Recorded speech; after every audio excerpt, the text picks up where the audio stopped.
नमस्कार, स्वागत है आप सभी का कमाई का अड्डा में। और ये कार्यक्रम अगले कुछ समय तक आप मेरे साथ और नीरज जी के साथ दिखेंगे। और नीरज जी, आज सुबह गुफ्तगू बातचीत यही हुई कुछ कि कल क्या हुआ, कुछ आभास उसका ना था, कुछ रिकवरी लोअर लेवल से आएगी और कम से कम निफ्टी के एक्सपायरी के दिन वो 21,000 का जोन जहाँ पर सबसे बड़े पुट राइटर्स थे, वहाँ से एक अच्छा पुल बैक है। लेकिन देखने को अच्छा लगा कि एटलीस्ट मिड कैप कल के अपने उस शॉक से बाहर निकल के आए। नीरज जी प्रणाम। वीरू, सुबह आपने एक शेयर की दो लाइनें सुनाई थी। किसी का शेयर था, आपने कहा था वो आईना टूट गया। अब वो आईने के कुछ हिस्से मुझे जुड़ते हुए दिख रहे हैं फिर से। आप कह सकते हैं नीरज जी जोड़ रहे हैं, लेकिन मेरे ख्याल से जो कॉन्फिडेंस कल ब्रीच हुआ था नीरज जी, उसको रीबिल्ड होने में थोड़ा सा वक्त लगेगा। आपको किसी एवरेज के ऊपर थोड़ा टाइम स्पेंड करना पड़ेगा। थोड़ी रणनीति को डिस्कस कर लेते हैं और उसके बाद आई थिंक जरा स्टैट्स पे आएंगे और इस कार्यक्रम में क्रम क्या है उसको देखेंगे नीरज जी। देखिए नीरज जी, आज दो बातें थी। एफआईएस के आंकड़े उतने खराब नहीं थे। आई मीन इंडेक्स फ्यूचर्स के, स्टॉक फ्यूचर्स के और डीआईएस की बहुत स्ट्रॉन्ग बाई थी। अगर हमको एक फ्लैट ओपनिंग मिलती तो हम जरूर शॉर्ट करते, लेकिन हमें एक सब्सटेंशियल गैप डाउन मिल गया और उस गैप डाउन पे मेरी अप्रोच क्लियर कट थी कि आपको बेस वन के आसपास शॉर्ट कतई नहीं करना है। निफ्टी का बेस वन लेके आइएगा। वो था बेस वन 21,030। मैं बार बार कह रहा हूं कि ये वो पॉइंट था बुधवार को जो थ्रेश होल्ड पॉइंट के तौर पे काम करके गया था, जिसके बाद आपने 21,600 तक का स्विंग देखा था। 21,030 20,991 प्लीज प्लेट लेके आइएगा। वो वहां से आपको एक पुल बैक ट्रेड मिलेगा टुवर्ड्स 21,230 और 21,290। नीरज जी, कल आपसे मेरी जब चर्चा हो रही थी 1:45 मैंने यही कहा था कि 290 के नीचे सारा माल काट लो। और मैं फिर कहूंगा कि अगर आपने सुबह उस बेस वन पर सीएनबीसी आवाज के 21,030 पर बाय ट्रेड लिया था, तो एज ऑफ नाउ मैं उस ट्रेड पर प्रॉफिट बुक करने की राय दूंगा। वो है 21,230। डॉक्टर साहब, रेजिस्टेंस की प्लेट है तो बता दीजिए, अन्यथा फिर आगे बढ़ते हैं। 230 और लगभग 290। ठीक है, हाँ वही प्लेट लेके आइएगा। 230 290 इस जोन में अपने प्रॉफिट्स बुक कर लीजिए। आज का स्विंग हाई एग्जैक्टली यहीं पर है 21,270। नई तेजी के लिए, नए बिल्डअप के लिए हमें याद रखिएगा 21,290 और 21,300 के ऊपर सेटल होना पड़ेगा, अन्यथा अपने प्रॉफिट्स को बुक कर लीजिए, कैश में कन्वर्ट कर लीजिए। एक फीलिंग मेरे को ये आ रही है कि टुवर्ड्स क्लोज एक शायद कोलैप्स और मिल सकता है, but as of now short नहीं। बट रिलायंस और एचडीएफसी बैंक की स्ट्रेंथ को देखते हुए ठीक है, ये कोलैप्स ना हो, लेकिन मैं अपने प्रॉफिट्स को नीरज जी यहाँ पे बुक करूंगा। दूसरी बात, अब आते हैं जरा ऑप्शन स्टैट्स पे, वो क्या कह रहे हैं इस वक्त के। हमें इसलिए इस प्रॉफिट को यहाँ पे बुक करना है क्योंकि ये एक्सपायरी डे है। एक्सपायरी डे के कुछ जिस कॉन्फिडेंस से आपने लोअर लेवल पे बाय लिया, क्योंकि वहां पे एक पुट राइटर था, कल के इतने बड़े फॉल के बावजूद वो अगर 84 लाख का आउटस्टैंडिंग वाई खड़ा था तो आपको उसके कन्विक्शन को आई थिंक प्ले करना था। नीरज जी, अब आप 21,300 को देखिए, आउटस्टैंडिंग वाई पहुंच गया 2.5 करोड़ का और 21,000 की पुट का, 21,100 की पुट का, 21,200 की पुट का लगभग 3 करोड़। तो जो जोखिम आपने सुबह लिया, जो पुल बैक ट्रेड लिया, मेरे ख्याल से उसको यहां पे निपटा के जाना चाहिए नीरज जी, उसको स्क्वायर ऑफ कर लीजिए। Same is the case with Nifty bank. CNBC आवाज की जो आज बेस था वो लेके आइए। वो क्या था, 47,110 और 46,960 ये जोन था। 47,110 और 46,930। आज का डे लो है 46,920। ये जोन शॉर्ट करने लायक नहीं था। यहां से आपको एक पुल बैक ट्रेड लेना था। कहां तक, टुवर्ड्स RS1। RS1 क्या था, वो था 47,540 और 710। ऑलमोस्ट हम वहां तक का सफर तय करके आ चुके नीरज जी। और अब आप जब ऑप्शन स्टैट्स देखेंगे ना नीरज जी इस वक्त के, आज बैंक निफ्टी की एक्सपायरी नहीं है, but still on first day of newly commenced weekly contract, अगर आप अभी के स्टैट्स देखें तो इन्हीं 3 कॉल्स पे 47.5, 47.6, 47.7 अच्छी खासी राइटिंग खड़ी है, लगभग 40 लाख की, और नीचे इसी पुट्स में इतना।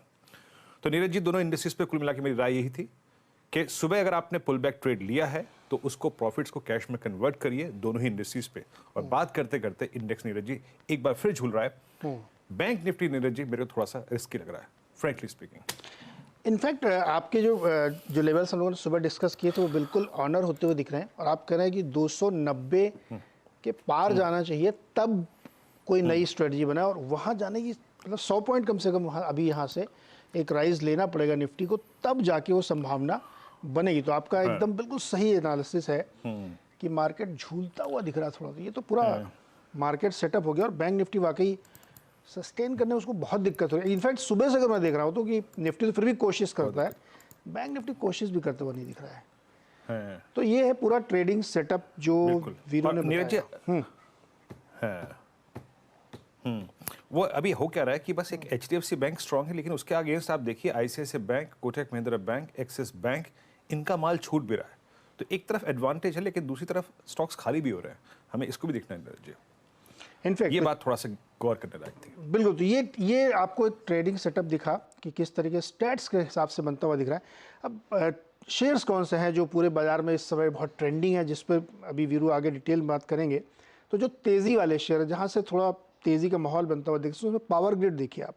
पावर ग्रिड में ट्रेंडिंग है, मजबूती की तरफ तेज़ी का ट्रेड बनता हुआ दिख रहा है। आइशर मोटर्स में एक तेज़ी है, 1-1.5% की मजबूती है। भारत पेट्रोलियम, एनर्जी शेयर में आप देखिए ऑयल कंपनी, चाहे ओएनजीसी देखिए, ऑयल देखिए, बीपीसीएल, आईओसी, इनमें थोड़ी मजबूती है। ब्रिटानिया, हालांकि इस तरह के बाजार में डिफेंसिव शेयर्स कई बार ग्रो कर जाते हैं और आज डिफेंसिव में उसी तरह से वो बिहेव कर रहा है। मेटल में हिंदुस्तान कॉपर के अलावा एनएमडीसी और तमाम शेयर्स भी आप देखेंगे मजबूती है। मेट्रोपोलिस, आईआरसीटीसी और बीएचईएल, अगेन ये कल काफ़ी गिरा था, तो आज यहाँ से थोड़ा सपोर्ट मिलता हुआ दिख रहा है। लेकिन कुछ ऐसे शेयर्स हैं जो मंदी के ट्रेड जहाँ पे बनते हुए दिख रहे हैं। इसमें एक्सिस बैंक, अभी वीरू जिक्र भी कर रहे थे कि एचडीएफसी छोड़े तो बाकी में दिक्कत है। तो एक्सिस बैंक 2.5% नीचे, बजाज फाइनेंस 2% से ज़्यादा नीचे, बजाज ऑटो 0.25% नीचे और एसबीआई लाइफ यहाँ पे कमज़ोरी देखने को मिल रही है। वीरू, ये जो बड़े स्टॉक हैं जहाँ पे ये ट्रेंडिंग दिख रही है, इसमें से क्या पिकअप कर रहे हैं आप? देखिए नीरज जी, अगर स्ट्रेंथ को ही प्ले करना हो, हालांकि मैं बोल नहीं सकता, बट स्ट्रेंथ को प्ले करना हो तो जहां स्ट्रेंथ है उसी को प्ले करिए। मेरे ख्याल से एचडीएफसी बैंक सबसे अच्छा। नीरज जी, एचडीएफसी, एक बात माननी पड़ेगी, जहां स्ट्रेंथ है, स्ट्रेंथ है।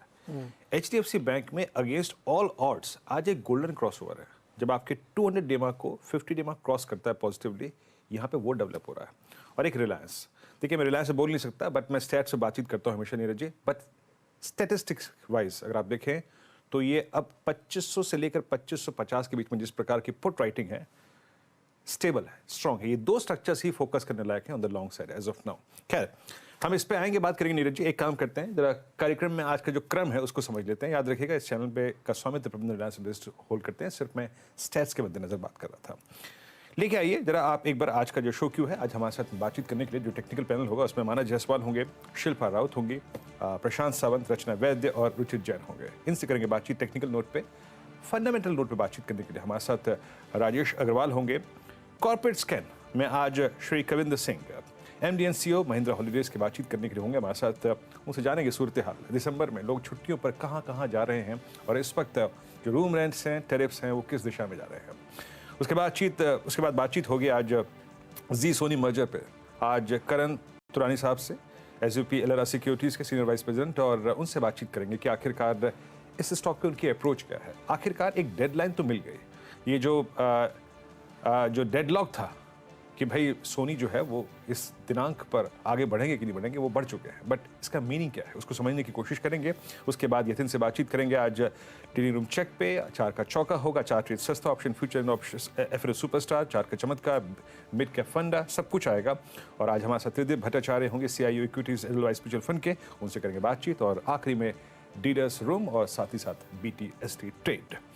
आपकी स्क्रीन पे इंडेक्सेस लेके आइएगा। इट्स 47,396 और करीब 21,197 इस वक्त निफ्टी ट्रेड करता हुआ।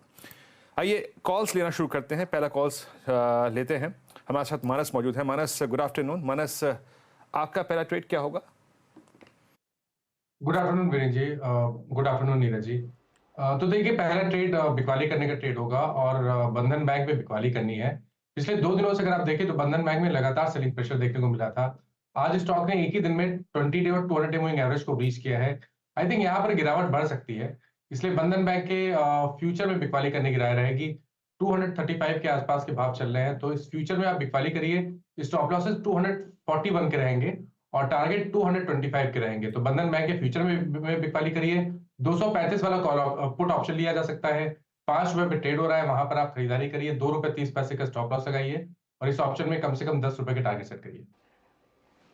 ओके, तो बंधन बैंक में कॉल लेना है। रचना जी, आपका क्या कॉल होगा इस वक्त? जी गुड आफ्टरनून। मेरा जो इस वक्त कॉल रहेगा वो रहेगा LIC हाउसिंग के फ्यूचर्स में on the short side. LIC housing के फ्यूचर्स को हम शॉर्ट करेंगे और इसका जो HL लगाएंगे, फिलहाल वो 515 के करीब है। इसमें हम HL लगाएंगे 522 पे और डाउन साइड पे हमारा पहला टारगेट होगा 509 और सेकंड टारगेट होगा 505। Okay, sell LIC housing finance. अब तक 2 ट्रेड स्क्रीन पर आए हैं और एक हो गया आपका बैंक और दूसरा हो गया NBFC LIC हाउसिंग फाइनेंस, जहां पर एक शॉर्ट कॉल आई है। आगे बढ़ते हैं, अब बातचीत करते हैं प्रशांत से। प्रशांत, गुड आफ्टरनून, आप क्या पिक कर रहे हैं? माफ कीजिएगा, हमारे साथ रुचित मौजूद है इस वक्त। रुचित, क्या पिक कर रहे हैं आप? जी very good afternoon Viren ji, very good afternoon to everyone.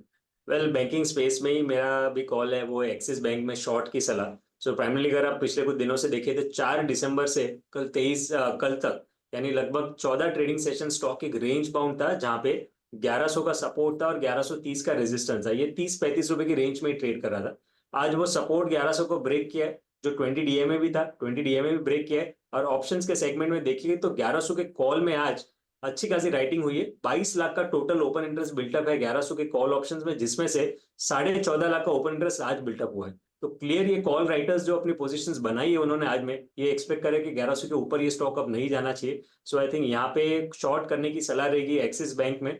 Stop loss ये स्टॉक में कैश के लेवल्स अगर देखें तो 1103 आज के हाई के ऊपर स्टॉप लॉस और 1060 और 1048 ये 2 टारगेट्स रहेंगे जो स्टॉक में एक्सपेक्ट कर सकते हैं।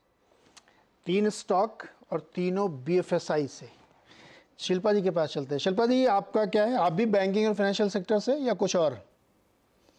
नहीं, गुड आफ्टरनून एवरीवन। मेरा थोड़ा कॉन्ट्रेरियन व्यू है। मैं यहाँ पे लॉन्ग कॉल दूंगी, वो भी सीमेंट से। मुझे दालमिया भारत बहुत अच्छा लग रहा है। यहाँ पे 2180 पे अच्छा खासा सपोर्ट है, तो ये आपका स्टॉप लॉस होना चाहिए। यहाँ पे मुझे लगता है 2270 तक के लेवल्स आपको ऑन इमीडिएट बेसिस आते हुए मिलेंगे। दालमिया भारत में एक स्ट्रेंथ है और ये लेवल जो 2200 के ऊपर अभी इसका सस्टेनेंस है, ये बहुत ही पॉजिटिव ट्रिगर है इसके लिए। तो यहाँ पे मूवमेंट शार्प भी रहता है, क्विक भी रहता है, तो मुझे दालमिया भारत यहाँ पे अच्छा लग रहा है। ओके, आपकी दालमिया भारत कॉल है यहाँ पर। तो एक मिक्स रुझान है यहाँ पे। सीमेंट पे एक लॉन्ग कॉल आया और बैंक्स में यहाँ पर सेल कॉल आई। सेल में बैंक्स में 2 सेल कॉल हो गई और एक एक्सिस बैंक भी हो गया मानस की ट्रेड के बाद। और अब चलते हैं फंडामेंटल विशेषज्ञ के पास। राजेश अग्रवाल हमारे साथ मौजूद हैं कोलकाता से। राजेश जी नमस्कार। हमें वैसे कुछ सेंस मिला नहीं कि भाई कल ये गिरावट आई क्यों, कलकत्ता वालों को मिला क्या और मिला तो क्या मिला, और अब क्या कर रहे हैं इस डिप के बाद? गुड आफ्टरनून वीरेंद्र जी, नीरज जी, बाकी पैनल में जितने भी मित्रगण हैं सबको नमस्कार। आपने सही कहा कि सेंस किसी को भी नहीं मिला कि कल की गिरावट क्यों हुई। मेरा अपना अनुमान है कि जिस तरीके के लास्ट 10-1 दिन में हम लोग ने वर्टिकल राइज देखी थी, वो वर्टिकल राइज के बाद एक तेज गिरावट, ये बुल मार्केट में जो करेक्शन होते हैं वो बहुत स्विफ्ट एंड शार्प होते हैं, वो कल देखने को मिला, जिससे जो कमजोर हाथ थे वो निकलते हुए नजर आए।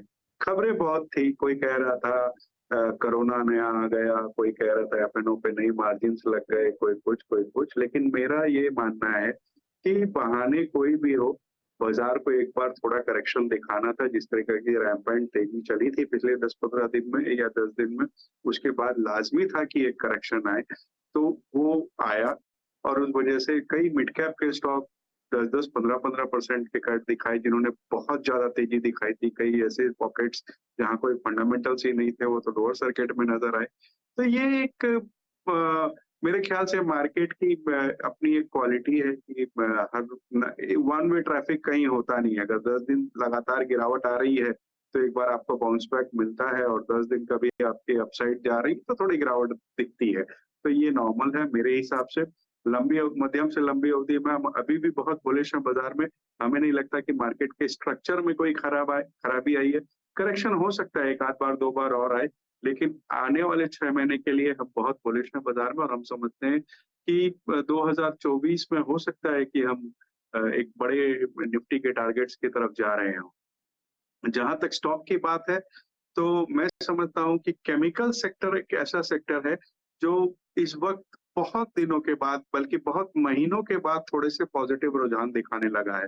और इस वक्त मैं दीपक नाइट्राइट के साथ जाना चाहूंगा। दूसरी तिमाही में बहुत शानदार नंबर आए थे जो कि उम्मीद से बेहतर थे। फेनोलेक्स में आउट परफॉर्मेंस आई थी।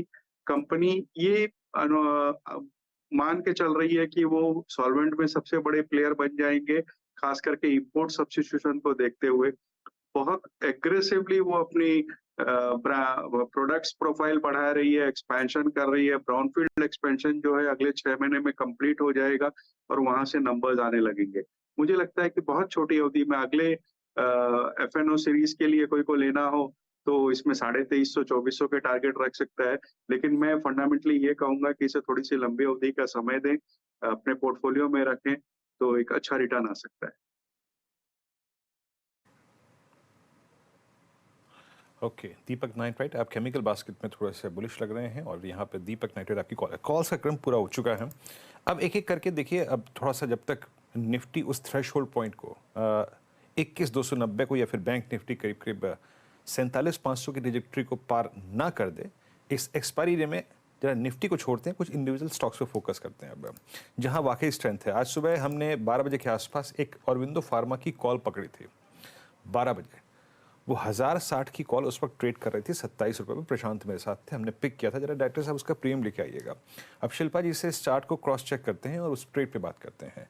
शिल्पा जी थोड़ा डेल्टा डिफ्टिंग कर लेंगे यहाँ पर, क्योंकि वो कॉल करीब करीब उस वक्त जो 28 रुपये की थी या 27.55 की थी, वो अब एक अच्छा स्विंग दे चुकी है। दैट्स नाउ एट नहीं 1060 नहीं, मेरे ख्याल से 1000। अरविंदो फार्मा ये इससे नीचे की स्ट्राइक थी, क्योंकि 28 पे थी, 32 तो वो तुरंत ही हो गई थी। अभी अरविंदो फार्मा पे आपकी राय क्या है और कैसे अप्रोच कर रही है ये स्टॉक इस वक्त डे हाई की ट्रेजेक्टरी में आके ट्रेड करता हुआ? जी बिल्कुल, यहाँ पे फार्मा में डेफिनेटली आज हमने देखा है कि बहुत ज़्यादा स्ट्रेंथ है। ये 1070 के अराउंड अभी ट्रेड कर रहा है, तो मुझे लगता है यहाँ पे तो डेफिनेटली कि 1100 का तो आपको एक मार्क मिलेगा ही। तो यहाँ पे एक लॉन्ग आप बने रहिए इसमें। आप यहाँ पे स्टॉप लॉस ट्रेल कर सकते हैं 1035 तक, आप एक बार ट्रेल कर दीजिए स्टॉप लॉस। और मुझे लगता है कि यहाँ पे ऑफकोर्स 1100 एक पहला टारगेट रहेगा, जो एक बैरियर भी होगा, एक साइकोलॉजिकल बैरियर भी रहेगा। लेकिन इसके ऊपर अगर सस्टेन करता है तो 1135 से 1150 के लेवल्स भी आपको आते हुए मिलेंगे। अगर कोविड के केसेस की वजह से जो आज हम लोग जब बात करें कि फार्मा में एकदम बहुत ज़्यादा तेज़ी है, तो शायद ये तेज़ी आपको और कुछ दिन एक्सटेंड होते हुए मिले, तो उसमें ये स्टॉक्स में आपको अच्छा खासा गेन आएगा। ओके, एक और पॉकेट है जहाँ पे तेज़ी बन रही है, वो है बेस ऑफ फेरस मेटल वाला, जिसमें एनएमडीसी, हिंदुस्तान कॉपर, नेल्को सब में तेज़ी है। मानव जी, ये एनएमडीसी और हिंदुस्तान कॉपर कैसे लग रहे हैं आपको? देखिए, इस क्षेत्र में अगर बात करें तो एनएमडीसी ने 20 डे मूविंग एवरेज सपोर्ट लिया है, वहां पर रिकवरी देखने को मिली है। लेकिन एक ट्रेड लेना होगा तो वो हिंदुस्तान कॉपर पे होगा। वहां पर मेरा समझना है कि यहाँ पर आपको तेजी ज्यादा देखने को मिलेगी, क्योंकि स्टॉक ने 210 का अहम आंकड़ा क्रॉस किया है। हाई टॉप साइड बटन का ट्रेंड क्लियरली दिख रहा है। तो अगर ट्रेड लेना होगा तो हिंदुस्तान कॉपर में ट्रेड लेना चाहिए। स्टॉप लॉसेस 209 रुपए के नीचे रहेंगे और कम से कम 230-232 रुपए की टारगेट आप सेट कर सकते हैं।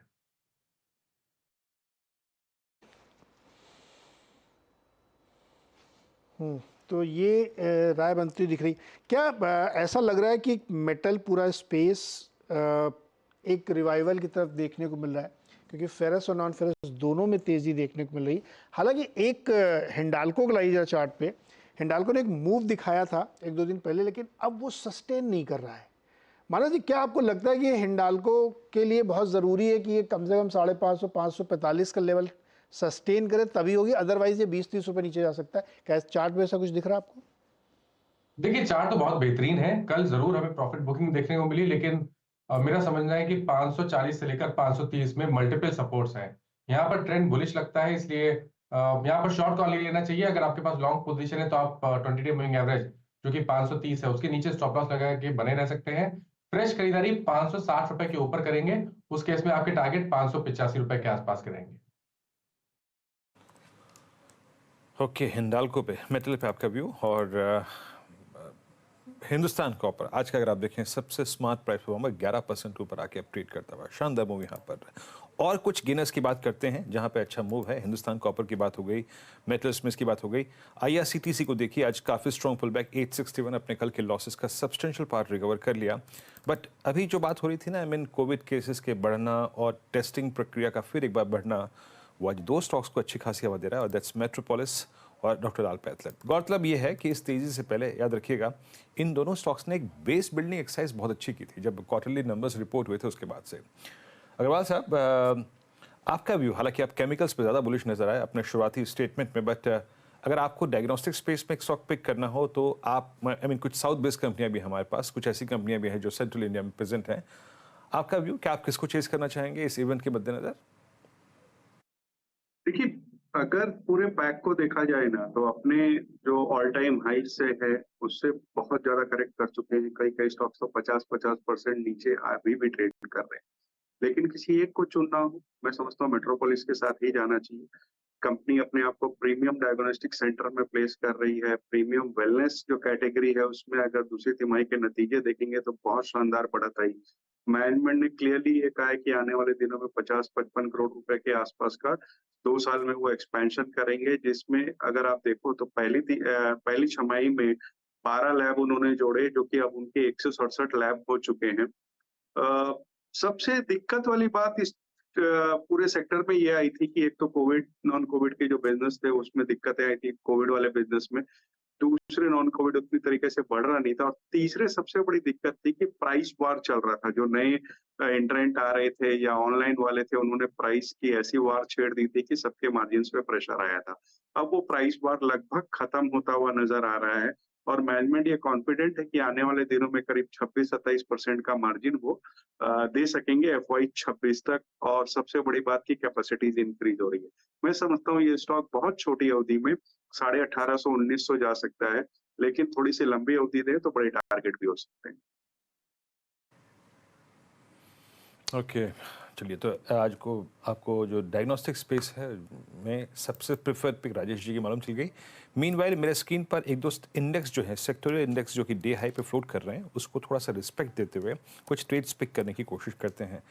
डायरेक्टर साहब, जरा निफ्टी FMCG लेके आइए। गौरतलब है कि FMCG में स्टेबिलिटी पिछले 3 सेशन से है, विद बायस पॉजिटिव है, और हालांकि कल दिन वैसे ही पूरे बाजार के लिए अच्छा था तो उसमें डैमेज तो सब में हुआ था, बट आज एक बार फिर से ये कैंडल एट 54918, ये अगर क्लोजिंग आ जाए तो ये इसके करियर का सबसे हाईएस्ट क्लस्टर होगा। अब मेरे स्क्रीन पे हो क्या रहा है, एक बार आप लेके आइए गोदरेज CP। गोदरेज CP आएगा और जनाब ये 1064 पे बहुत ही शानदार ब्रेकआउट की तरफ बढ़ता हुआ। एक बार जरा गोदरेज CP का जो फ्यूचर एंड ऑप्शंस की प्लेट है वो भी लेके आइएगा। रचना जी, जरा गोदरेज CP को ट्रैक कीजिएगा, और बड़ी अच्छी स्लोपिंग डाउनवर्ड ट्रेजेक्टरी से बाहर निकला था, मतलब दिसंबर फर्स्ट वीक में 1007 से अब करीब करीब 1064। आज एक स्विंग हाइक पार किया इसने 14 सितंबर का। क्या लग रहा है, नेस्ले, गोदरेज CP, कोलगेट, तीनों के तीनों स्टॉक्स है डे हाई, आप प्रेफर क्या करेंगे चेस करना इस वक्त? जी, इसमें जहाँ तक गोदरेज CP की बात है तो मेरे हिसाब से यहाँ पे मूव आज के दिन में तो बहुत ही स्ट्रांग आया है। इसमें अभी इंट्राडे के लिए शायद स्पेस थोड़ा कम बचेगा, लेकिन अगर थोड़ा सा डिप आता है, इंट्राडे डिप अगर आता है या तो कल भी अगर डिप आता है थोड़ा सा, तो इसमें जरूर खरीदारी कर सकते हैं। जब तक ये काउंटर 1050 के ऊपर रहेगा तो ये पूरे चांसेस है कि आज के हाई को और उसी के बहुत क्लोज है कल का हाई, तो इन दोनों हाईस को निकाल के ये काउंटर 1075 और 1080 की तरफ जाता हुआ, एंड इवन 1090 की तरफ जाता हुआ हमें दिखाई दे। अगर ओवरऑल मार्केट सस्टेन कर गया और 1050 का लेवल सस्टेन कर गया तो ये नंबर्स हमें बहुत जल्दी देखने को मिल सकते हैं इस काउंटर में। इसी पॉकेट का एक और शेयर है ब्रिटानिया। मानस जी, 19 जुलाई के बाद अब फिर से वो 5000 के ऊपर गया है, और ऐसा लग रहा है कि वो पिछला अपना जो जुलाई वाला हाई है उसको तोड़ेगा। दिख रहा है क्या चार्ट में कुछ बेटर पैटर्न बनते हुए दिख रहे हैं इसमें? बिल्कुल, देखिए वो जुलाई वाला हाई तो बिल्कुल स्टॉक टेस्ट कर सकता है, जो कि 5270 के आसपास है। तो अगर करंट लेवल से देखें तो 200 रुपए की तेजी आपको बिल्कुल देखने को मिल सकती है, और स्ट्रक्चर तो बहुत पॉजिटिव है। हायर टॉप हायर बॉटम्स का ट्रेंड है, फ्रेश ब्रेकआउट चार्ट पे देखने को मिल गया है। आई थिंक यहाँ पर तो अभी भी खरीदारी करनी चाहिए। स्टॉप लॉसेज आपके 5030 के रहेंगे, और टारगेट 5200 5270 तक के पॉसिबल है। 52-50-70 की टारगेट होगी, बहुत इंटरेस्टिंग है। अच्छा, एक स्टॉक और ऑयल वाला जो सेगमेंट है उसमें से मुझे 2 स्टॉक पर आया चाहिए। एक ONGC पर आया चाहिए और दूसरी इंडियन ऑयल कॉरपोरेशन पे चाहिए। दोनों स्टॉक तब बहुत भाग रहे थे जब क्रूड नरम था, तो एक के लिए तो अच्छा है क्रूड का नरम होना, एक के लिए ख़राब है, लेकिन स्टिल दोनों बहुत तेज़ी में थे। और ONGC ने बहुत लंबे समय के बाद 200 का लेवल पार किया था, और आईओसी ने 120 का। इसमें आपको बेस्ट पिक कौन सी लगती है शिल्पा जी, ओएनजीसी या आईओसी? जी बिल्कुल, यहाँ पे ओएनजीसी की बात करेंगे तो ओएनजीसी में हमने काफ़ी रिसेंट में अच्छा खासा एक मोमेंटम देखा है और स्टॉक अभी भी 200 के ऊपर इंटैक्ट है, जो इसके लिए बहुत अच्छा है। जब तक ये 200 के ऊपर इंटैक्ट है तो आपके लिए एक रिस्क रिवॉर्ड बहुत फेवरेबल बनता है, जहाँ पर आप स्टॉप लॉस एक 199 का मेंटेन कीजिए और आपको अगेन टारगेट्स ऑफ 210 से 213 तक आपका आते हुए मिलेंगे। तो ONG is a preferred buy. Okay, ONGC पर आपका व्यू 202.85 पे ट्रेड करता हुआ। निफ्टी में एक छोटा सा पुल बैक फिर आया है, इट्स नाउ 21242 और बैंक निफ्टी करीब 47,520 है। थोड़ी एक्सेस में कमजोरी थी, लेकिन थोड़ा सा ICICI bank closer to I think 20 day में थोड़ा सा स्टेबल होने की कोशिश करता हुआ। खैर चलिए, अब थोड़ा सा विषय को यहाँ से बदलते हैं और बात कुछ और मुद्दों पे करते हैं। और कॉर्पोरेट स्कैन में आज हमारे साथ आपका हमारा सबका फेवरेट सेक्टर है ट्रैवल एंड टूरिज्म। और जब ट्रैवल एंड टूरिज्म की बात होती है तो महिंद्रा हॉलीडेज मेरे ख्याल से आपके जहन में, सबके जहन में ये नाम सबसे पहले आता है। हमारे साथ कॉर्पोरेट स्कैन में आज Shri Kavinder Singh, MD and CEO Mahindra holidays के मौजूद हैं सर बात करने के लिए।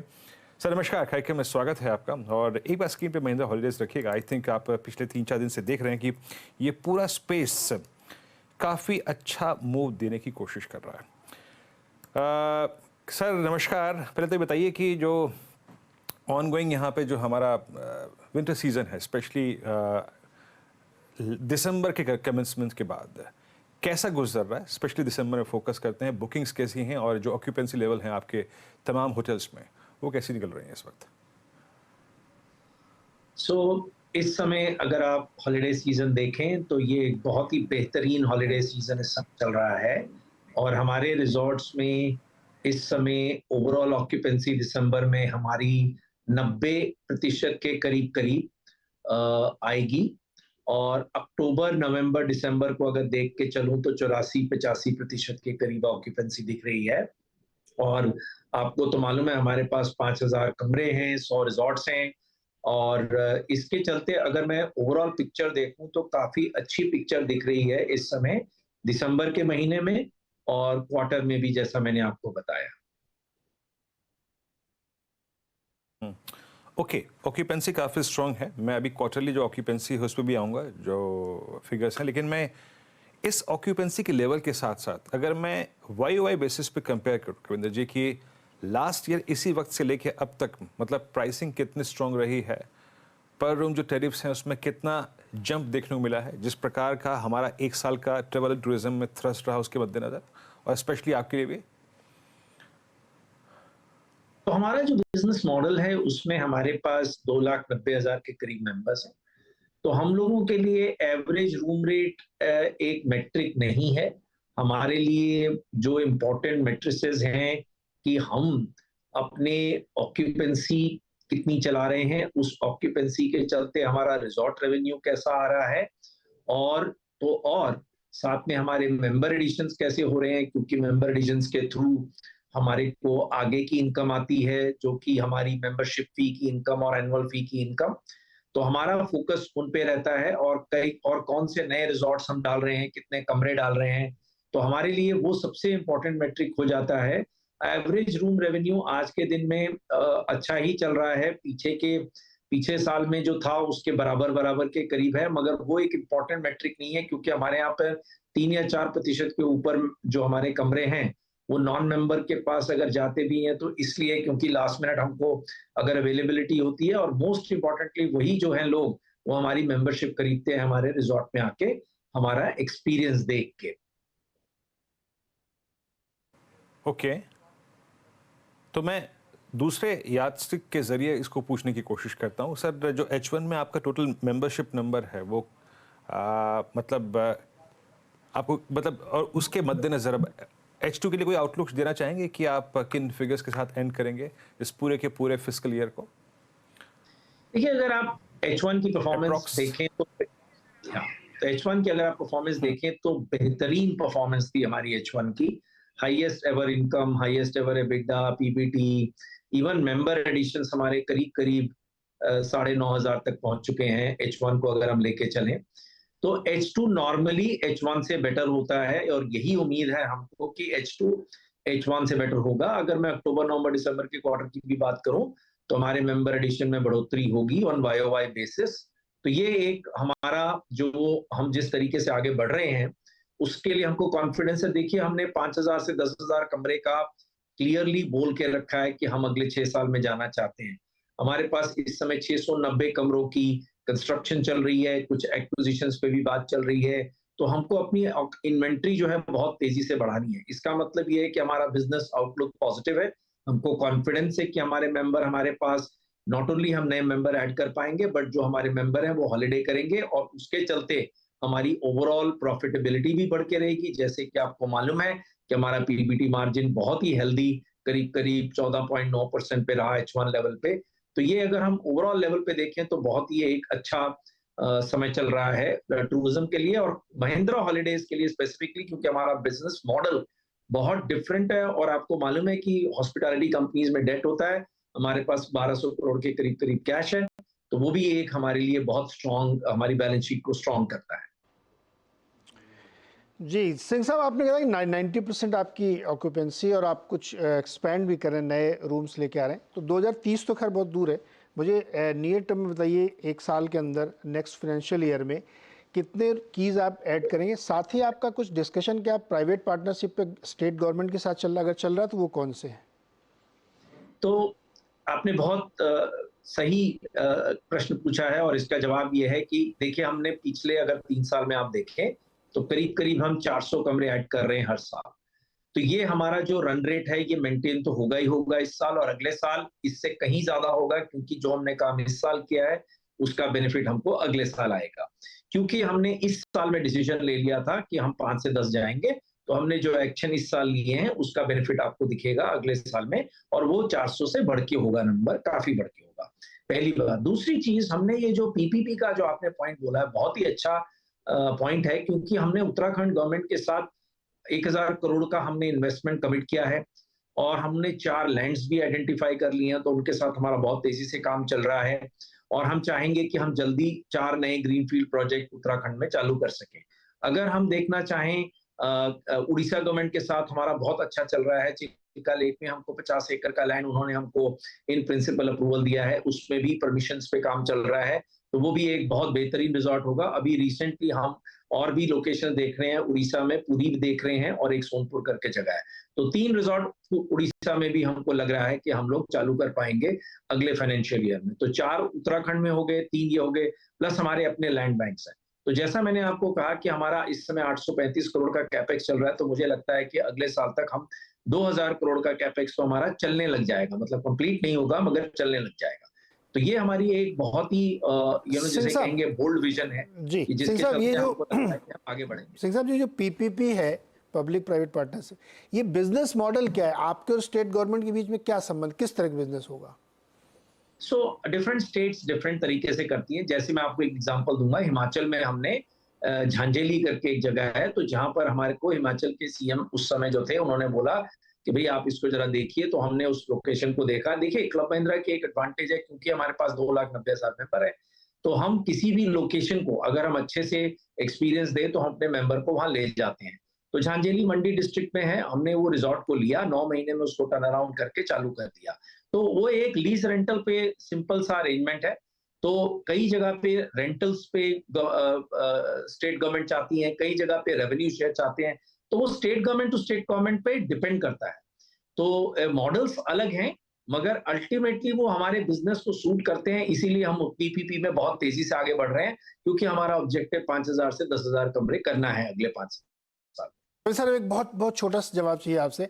ये जो ऑक्यूपेंसी हम लोग देखते हैं ये 90% ऐसे, लेकिन हिस्टोरिकली हम लोग देखें तो 65-70% की एवरेज आती, तो ये न्यू नॉर्मल हो रहा है क्या, या फिर से हम जब फेस्टिव सीजन या हॉलीडेज खत्म होंगे तो वहीं पहुंच जाएंगे? अगेन हमारा बिजनेस मॉडल थोड़ा सा अलग है। तो हमने 2 प्रॉब्लम जो हॉस्पिटैलिटी की जो सॉल्व की हैं, ऑक्यूपेंसी और डेट। जैसा मैंने आपको बताया कि हमारे पास 1176 करोड़ का कैश पड़ा हुआ है, और हमारे पास ऑक्यूपेंसी जो है, हमारी एवरेज ऑक्यूपेंसी पिछले साल भी करीब करीब 80% के करीब थी। पिछले क्वार्टर में, जो कि जुलाई अगस्त सितंबर, जो कि बहुत अच्छा क्वार्टर नहीं माना जाता है, उसमें भी हम 77% के करीब हम ऑक्यूपेंसी लेके आए। इस क्वार्टर में 84-85, और अगला क्वार्टर भी हमको 80 अच्छा दिख रहा है, 80 के ऊपर। तो हमारे जो बिजनेस मॉडल में, क्योंकि हमारे मेंबर हैं और हम अच्छा एक्सपीरियंस देते हैं, तो हमने ये देखा है कि हमारी ऑक्यूपेंसी अच्छी रहती है, तो वो एक हमारे लिए पॉजिटिव है। दूसरा, हमारा कैश की हमको कोई प्रॉब्लम नहीं रहती। तो हमारे पास अब हमको आगे करना क्या है, हमको कमरे बढ़ाने हैं और मेंबरशिप्स को तेजी से दौड़ना है, क्योंकि मेंबरशिप में भी हमने नई तरह के प्रोडक्ट्स डाल दिए हैं। 15 साल का प्रोडक्ट भी है हमारे पास, तो उसके चलते हम डिफरेंट कस्टमर्स को अप्रोच कर पा रहे हैं। डिजिटलाइजेशन हो रहा है बहुत तेजी से, और रेफरल्स हमारे बहुत तेजी से बढ़ रहे हैं, अपग्रेड्स बहुत तेजी से बढ़ रहे हैं। तो इन सब के चलते, क्योंकि लेजर बिजनेस जो बूम पे है और जो रहेगा आगे, क्योंकि डिस्क्रिशनरी इनकम बढ़ेगी, लोग हॉलिडे करना चाहेंगे, ऐसा हम देख रहे हैं, ड्राइवेबल डिस्टेंस पे जाएंगे, तो ओवरऑल पेनिट्रेशन भी लो है इस समय। आपको मालूम ही है, इंडिया में सिर्फ 28,000 कमरे ब्रांडेड हैं लेजर डेस्टिनेशंस में, जबकि बाली और उसमें अपना एक और अगर बैंकॉक जैसी जगह देखें तो वहां बहुत ज्यादा है हमसे। तो हमारे पास अपॉर्चुनिटी है, अंडर सर्व मार्केट है, इसमें हमको कमरे डालने हैं और अपना एक्सपीरियंस बहुत अच्छे से करना है, और इसके चलते हमको लगता है कि हमारी जो ग्रोथ हमने प्लान की है वो अचीव कर पाएंगे। कविंदर जी, बहुत संक्षेप में, ये उत्तराखंड में 4 प्लॉट्स या फिर जो ज़मीन है वो कहाँ कहाँ पर है आपकी? एक तो कनातल तो मैं गया हूँ, बाकी कहाँ कहाँ पर ले रहे हैं? तो इस समय हमारे पास उत्तराखंड में मसूरी में जगह है, हमारा मतलब हमारा अपना रिजॉर्ट है। कन्नाताल में जो आप गए हैं, कन्नाताल में भी हमारा रिजॉर्ट है, और हमारे पास इस समय कॉर्बेट में भी है। मगर जो हम नई लैंड्स देख रहे हैं, वो मैं अभी आपको नाम नहीं बताऊंगा, मगर वो ऐसे लोकेशंस हैं जो अभी लोकेशंस बने नहीं है, और वो लोकेशंस हमारे जाने से बनेंगे, क्योंकि हम डेस्टिनेशन क्रिएटर हैं। आपको मालूम है, बिनसर में उत्तराखंड में हमारा एक अपना रिजॉर्ट है, हमने बिनसर को हमने पॉपुलराइज किया था। तो हमारे पास ये एक बहुत अच्छी अपॉर्चुनिटी है डेस्टिनेशन क्रिएट करने की। तो वो मैं आपको अगली जब मेरी आपसे बात होगी तो मैं बताऊंगा कि कौन सा लैंड किस लोकेशन पे है। Okay Kavita ji, thanks very much sir, बहुत बहुत शुक्रिया इस सभी मुद्दों पे खुल के बात करने के लिए, और best of luck for the quarter, next quarter. आपकी स्क्रीन पे निफ्टी बैंक अच्छा करता हुआ इस वक्त, और लगभग HDFC और साथ ही साथ थोड़ा ICICI बैंक। लेकिन मैं एक बार थोड़ा सा एक ट्रेड लेना चाहूँगा, उसके बाद किसी अन्य मुद्दे पे चलेंगे। दैट्स PNB 89.20 पर आके ट्रेड करता हुआ, बायस अच्छा है लेकिन अभी 10 डेमा पार नहीं हुआ है, बट अच्छा करता हुआ। और रुचित, कोई ट्रेड आपका PNB पर 89.20 डे हाई क्लस्टर पे आके ट्रेड करता हुआ? फ्रेश बाइंग के लिए तो कोई सेटअप नहीं है, पर नो स्टॉक में 84-85 के रेंज में काफी अच्छा सपोर्ट है जो आज ये स्टॉक ने होल्ड किया है। तो मेरे ख्याल से अगर कोई एग्जिस्टिंग पोजीशंस है तो ये स्टॉक में होल्ड कर सकते हैं, पर फ्रेश बाइंग के लिए मैं वेट करूंगा कि वापस से ये 90 के ऊपर की अगर क्लोजिंग देता है तो फिर थोड़ी और स्ट्रेंथ आगे बढ़ने का कंफर्मेशन मिलेगा। Okay PNB। चलिए अब एक काम करते हैं, प्रशांत एक फ्रेश पर्सपेक्टिव लेके जुड़े हैं हमारे साथ कार्यक्रम में। प्रशांत, गुड आफ्टरनून। प्रशांत, इस वक्त का आपका कन्विक्शन ट्रेड? जी वीरू जी, गुड आफ्टरनून। जो स्टॉक मुझे अच्छा लग रहा है इस वक्त वो है IRCTC।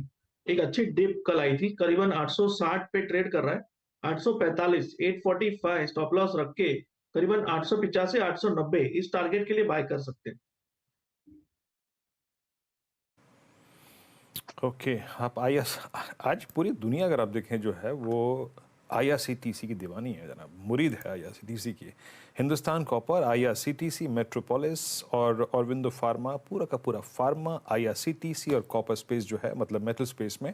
मेटल्स हालांकि अगर आप देखें फेरस, दोनों नॉन फेरस दोनों ग्रुप अगर आप देखें इस वक्त अच्छा करते हुए, हर एक स्टॉक लेके आइएगा। आई मीन जब हम बात कर ही रहे हैं स्पेस पे, राजेश अग्रवाल जी से बात करते हैं। That's Fortis health care 405।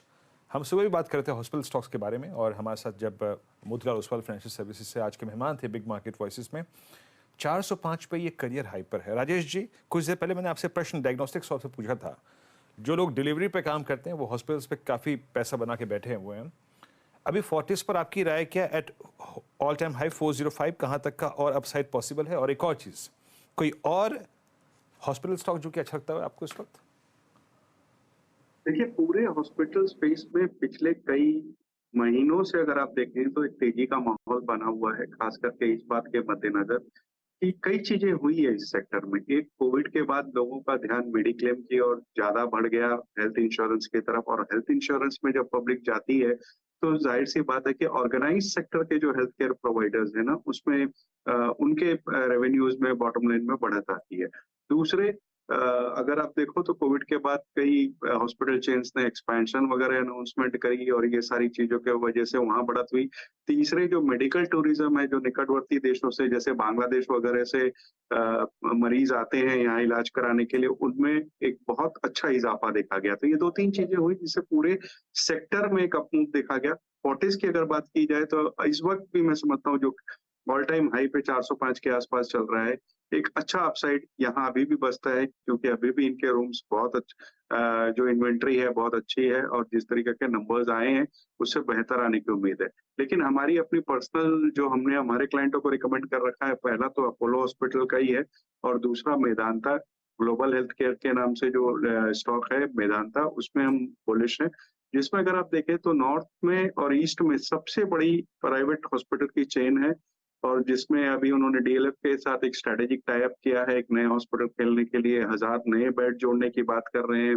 दूसरी तिमाही में नतीजे बहुत शानदार आए थे, बॉटम लाइन 46% के आसपास जंप आई थी और 500 करोड़ का कैश सरप्लस है इस कंपनी के पास, तो उसमें उन्हें एक्सपेंशन वगैरह करने में थोड़ी सी मदद मिलेगी। और जैसा मैंने कहा मेडिकल टूरिज्म और मेडिक्लेम का फायदा तो अपनी जगह है। ये स्टॉक हमें बहुत जल्दी में 4 फिगर में जाता हुआ दिख रहा है। ओके, तो ये ग्लोबल हेल्थ 4 फिगर्स में 1000 रुपये के ऊपर जाता हुआ दिख रहा है राजेश जी को। चलिए, एक और इंटरेस्टिंग कंपनी है और बहुत दिनों से उसका लोग इंतजार कर रहे हैं कि वो कब मर्ज होगी सोनी के साथ। जी हाँ, बात कर रहा हूँ मैं जी एंटरटेनमेंट की, और इसका जो मर्जर है सोनी के साथ उसको लेकर के काफ़ी इधर उधर दिक्कतें होती रहती है और अब एक लेटेस्ट डेट थी कि 21 दिसंबर यानी आज मर्जर होना चाहिए, लेकिन वो डेट अब एक्सटेंड हो रही है और दोनों के बीच में इसमें गुड फेथ पर एक सहमति बन चुकी है। मर्जर की डेडलाइन बढ़ना, इसका क्या असर पड़ेगा उनकी प्रोग्रामिंग पे? अब अगर आप लोग ओटीटी उनका यूज़ करते होंगे तो आप देखेंगे जी एंटरटेनमेंट पे कोई नया प्रोग्रामिंग नहीं हो रही है, सीरियल्स नहीं आ रहे, तो बहुत बिजनेस हैम्पर हो रहा है बिकॉज ऑफ दिस डेवलपमेंट। कैसे आगे बढ़ेगा, क्या क्या इसके प्रोज एंड कॉन्स हो सकते हैं, इस पर बातचीत करते हैं इलारा सिक्योरिटीज़ के करण तोरानी से। करण, बहुत बहुत स्वागत है आपका। एक बार फिर डेट बढ़ गई है इसकी, कैसे देख रहे हैं इस डेवलपमेंट को और क्या आपको लग रहा है कि इसमें क्या बार बार फंस जाता है? नमस्कार। तो मेरे ख्याल से ये अगर हम देखें ये मर्जर की डेट एक्सटेंड हो रही है। एक्सटेंशन होना ये है कि ऑब्वियसली टाइम बढ़ेगा, यहाँ से क्लैरिटी नहीं आएगी कि मर्जर कितने टाइम में होगा। बट एक ये बहुत ही बड़ी पॉजिटिव न्यूज़ है, रिस्पाइट है कि अभी तक नेगोशिएशन चालू है, क्योंकि अगर आप देखें स्टॉक का रिएक्शन बहुत ही वोलेटाइल रहा है। कई बार रिएक्शन इसकी वजह से भी हुआ है कि मर्जर शायद फॉल ऑफ हो जाए। तो अगर नेगोशिएशन चालू है, एक्सटेंशन की बात चालू है, तो वो एक रिस्पाइट है, एक रिलीफ है और एक गुड न्यूज़ है इन्वेस्टर्स के लिए, क्योंकि मतलब मर्जर अभी तक ऑन है। हमारा व्यू ये है कि आई थिंक ये जो बातें या नेगोशिएशन चल रही है ये शायद मिस्टर पुनीत गोयनका के सीईओ होने पर चल रही है। अगर बात करें तो मिस्टर पुनीत गोयनका के ऊपर सेबी की इन्वेस्टिगेशन चल रही है। तो मेरे हिसाब से सोनी की जो कंपनी है वो एक एमएनसी कंपनी है, तो जब तक इन्वेस्टिगेशन का आउटकम फेवरेबल नहीं आता उनके फेवर में, तब तक वो नहीं चाहेंगे कि मिस्टर पुनीत गोयनका सीईओ रहे। जबकि जो मर्जर और अग्रीमेंट के टर्म्स है उसमें क्लियरली मेंशन किया गया है कि मिस्टर पुनीत गोयनका जी जो है वो मर्ज होकर सीईओ बनेंगे। तो आई थिंक ये बात के हिसाब से आई थिंक थोड़ी बहुत नेगोशिएशन चल रही है दोनों कंपनीज के बीच में। बट मेरे हिसाब से आई थिंक कुछ ही हफ्तों की बात है जहाँ पे हमको क्लैरिटी आ जाएगी और ये मर्जर आगे बढ़ेगा यहाँ से। जी करण, आपका सेंस क्या कहता है? क्योंकि टर्म्स ऑफ शीट में लिखा हुआ है कि वो सीईओ होंगे, लेकिन इन्वेस्टिगेशन चल रहा और सोनी इससे बचना चाहेगा। आपको ऐसा सेंस लगता है कि कोई चांसेस है या कोई पॉसिबिलिटी कि कॉल ऑफ हो जाए डील? तो मेरे ख्याल से डील कॉल ऑफ होने की पॉसिबिलिटी या प्रोबेबिलिटी मेरे हिसाब से बहुत ही लो है, बिकॉज मैं नहीं समझता हूँ कि मिस्टर पुनीत गोयनका चाहेंगे कि उनके सीईओ बनने के लिए सारी डील कॉल ऑफ हो जाए। क्योंकि अगर डील कॉल ऑफ होती है तो इससे शेयर होल्डर का नुकसान होएगा, उनके खुद की कंपनी का नुकसान होएगा और एट लार्ज पूरे इंडस्ट्री का नुकसान होएगा। बिकॉज अगर हम इंडस्ट्री की बात करें, ये दोनों प्लेयर्स मर्जर क्यों कर रहे हैं आज? बिकॉज डिज्नी का बहुत सारा कॉम्पिटिशन आ रहा है, डिज्नी रिलायंस की मर्जर की बात चल रही है। अगर वो हो जाता है तो ये इंडस्ट्री और भी कंसोलिडेट हो जाएगी। तो इन दोनों प्लेयर का आना बहुत ही ज्यादा जरूरी है साथ में इन दोनों बिजनेसेस के लिए। अगर डिजिटल की बात करें तो वहाँ बहुत डिस्ट्रप्शन है, डिजिटल में एडवर्टाइजिंग रेवेन्यू नहीं बन पा रहे, डिजिटल में स्केल अप नहीं हो पा रहा है।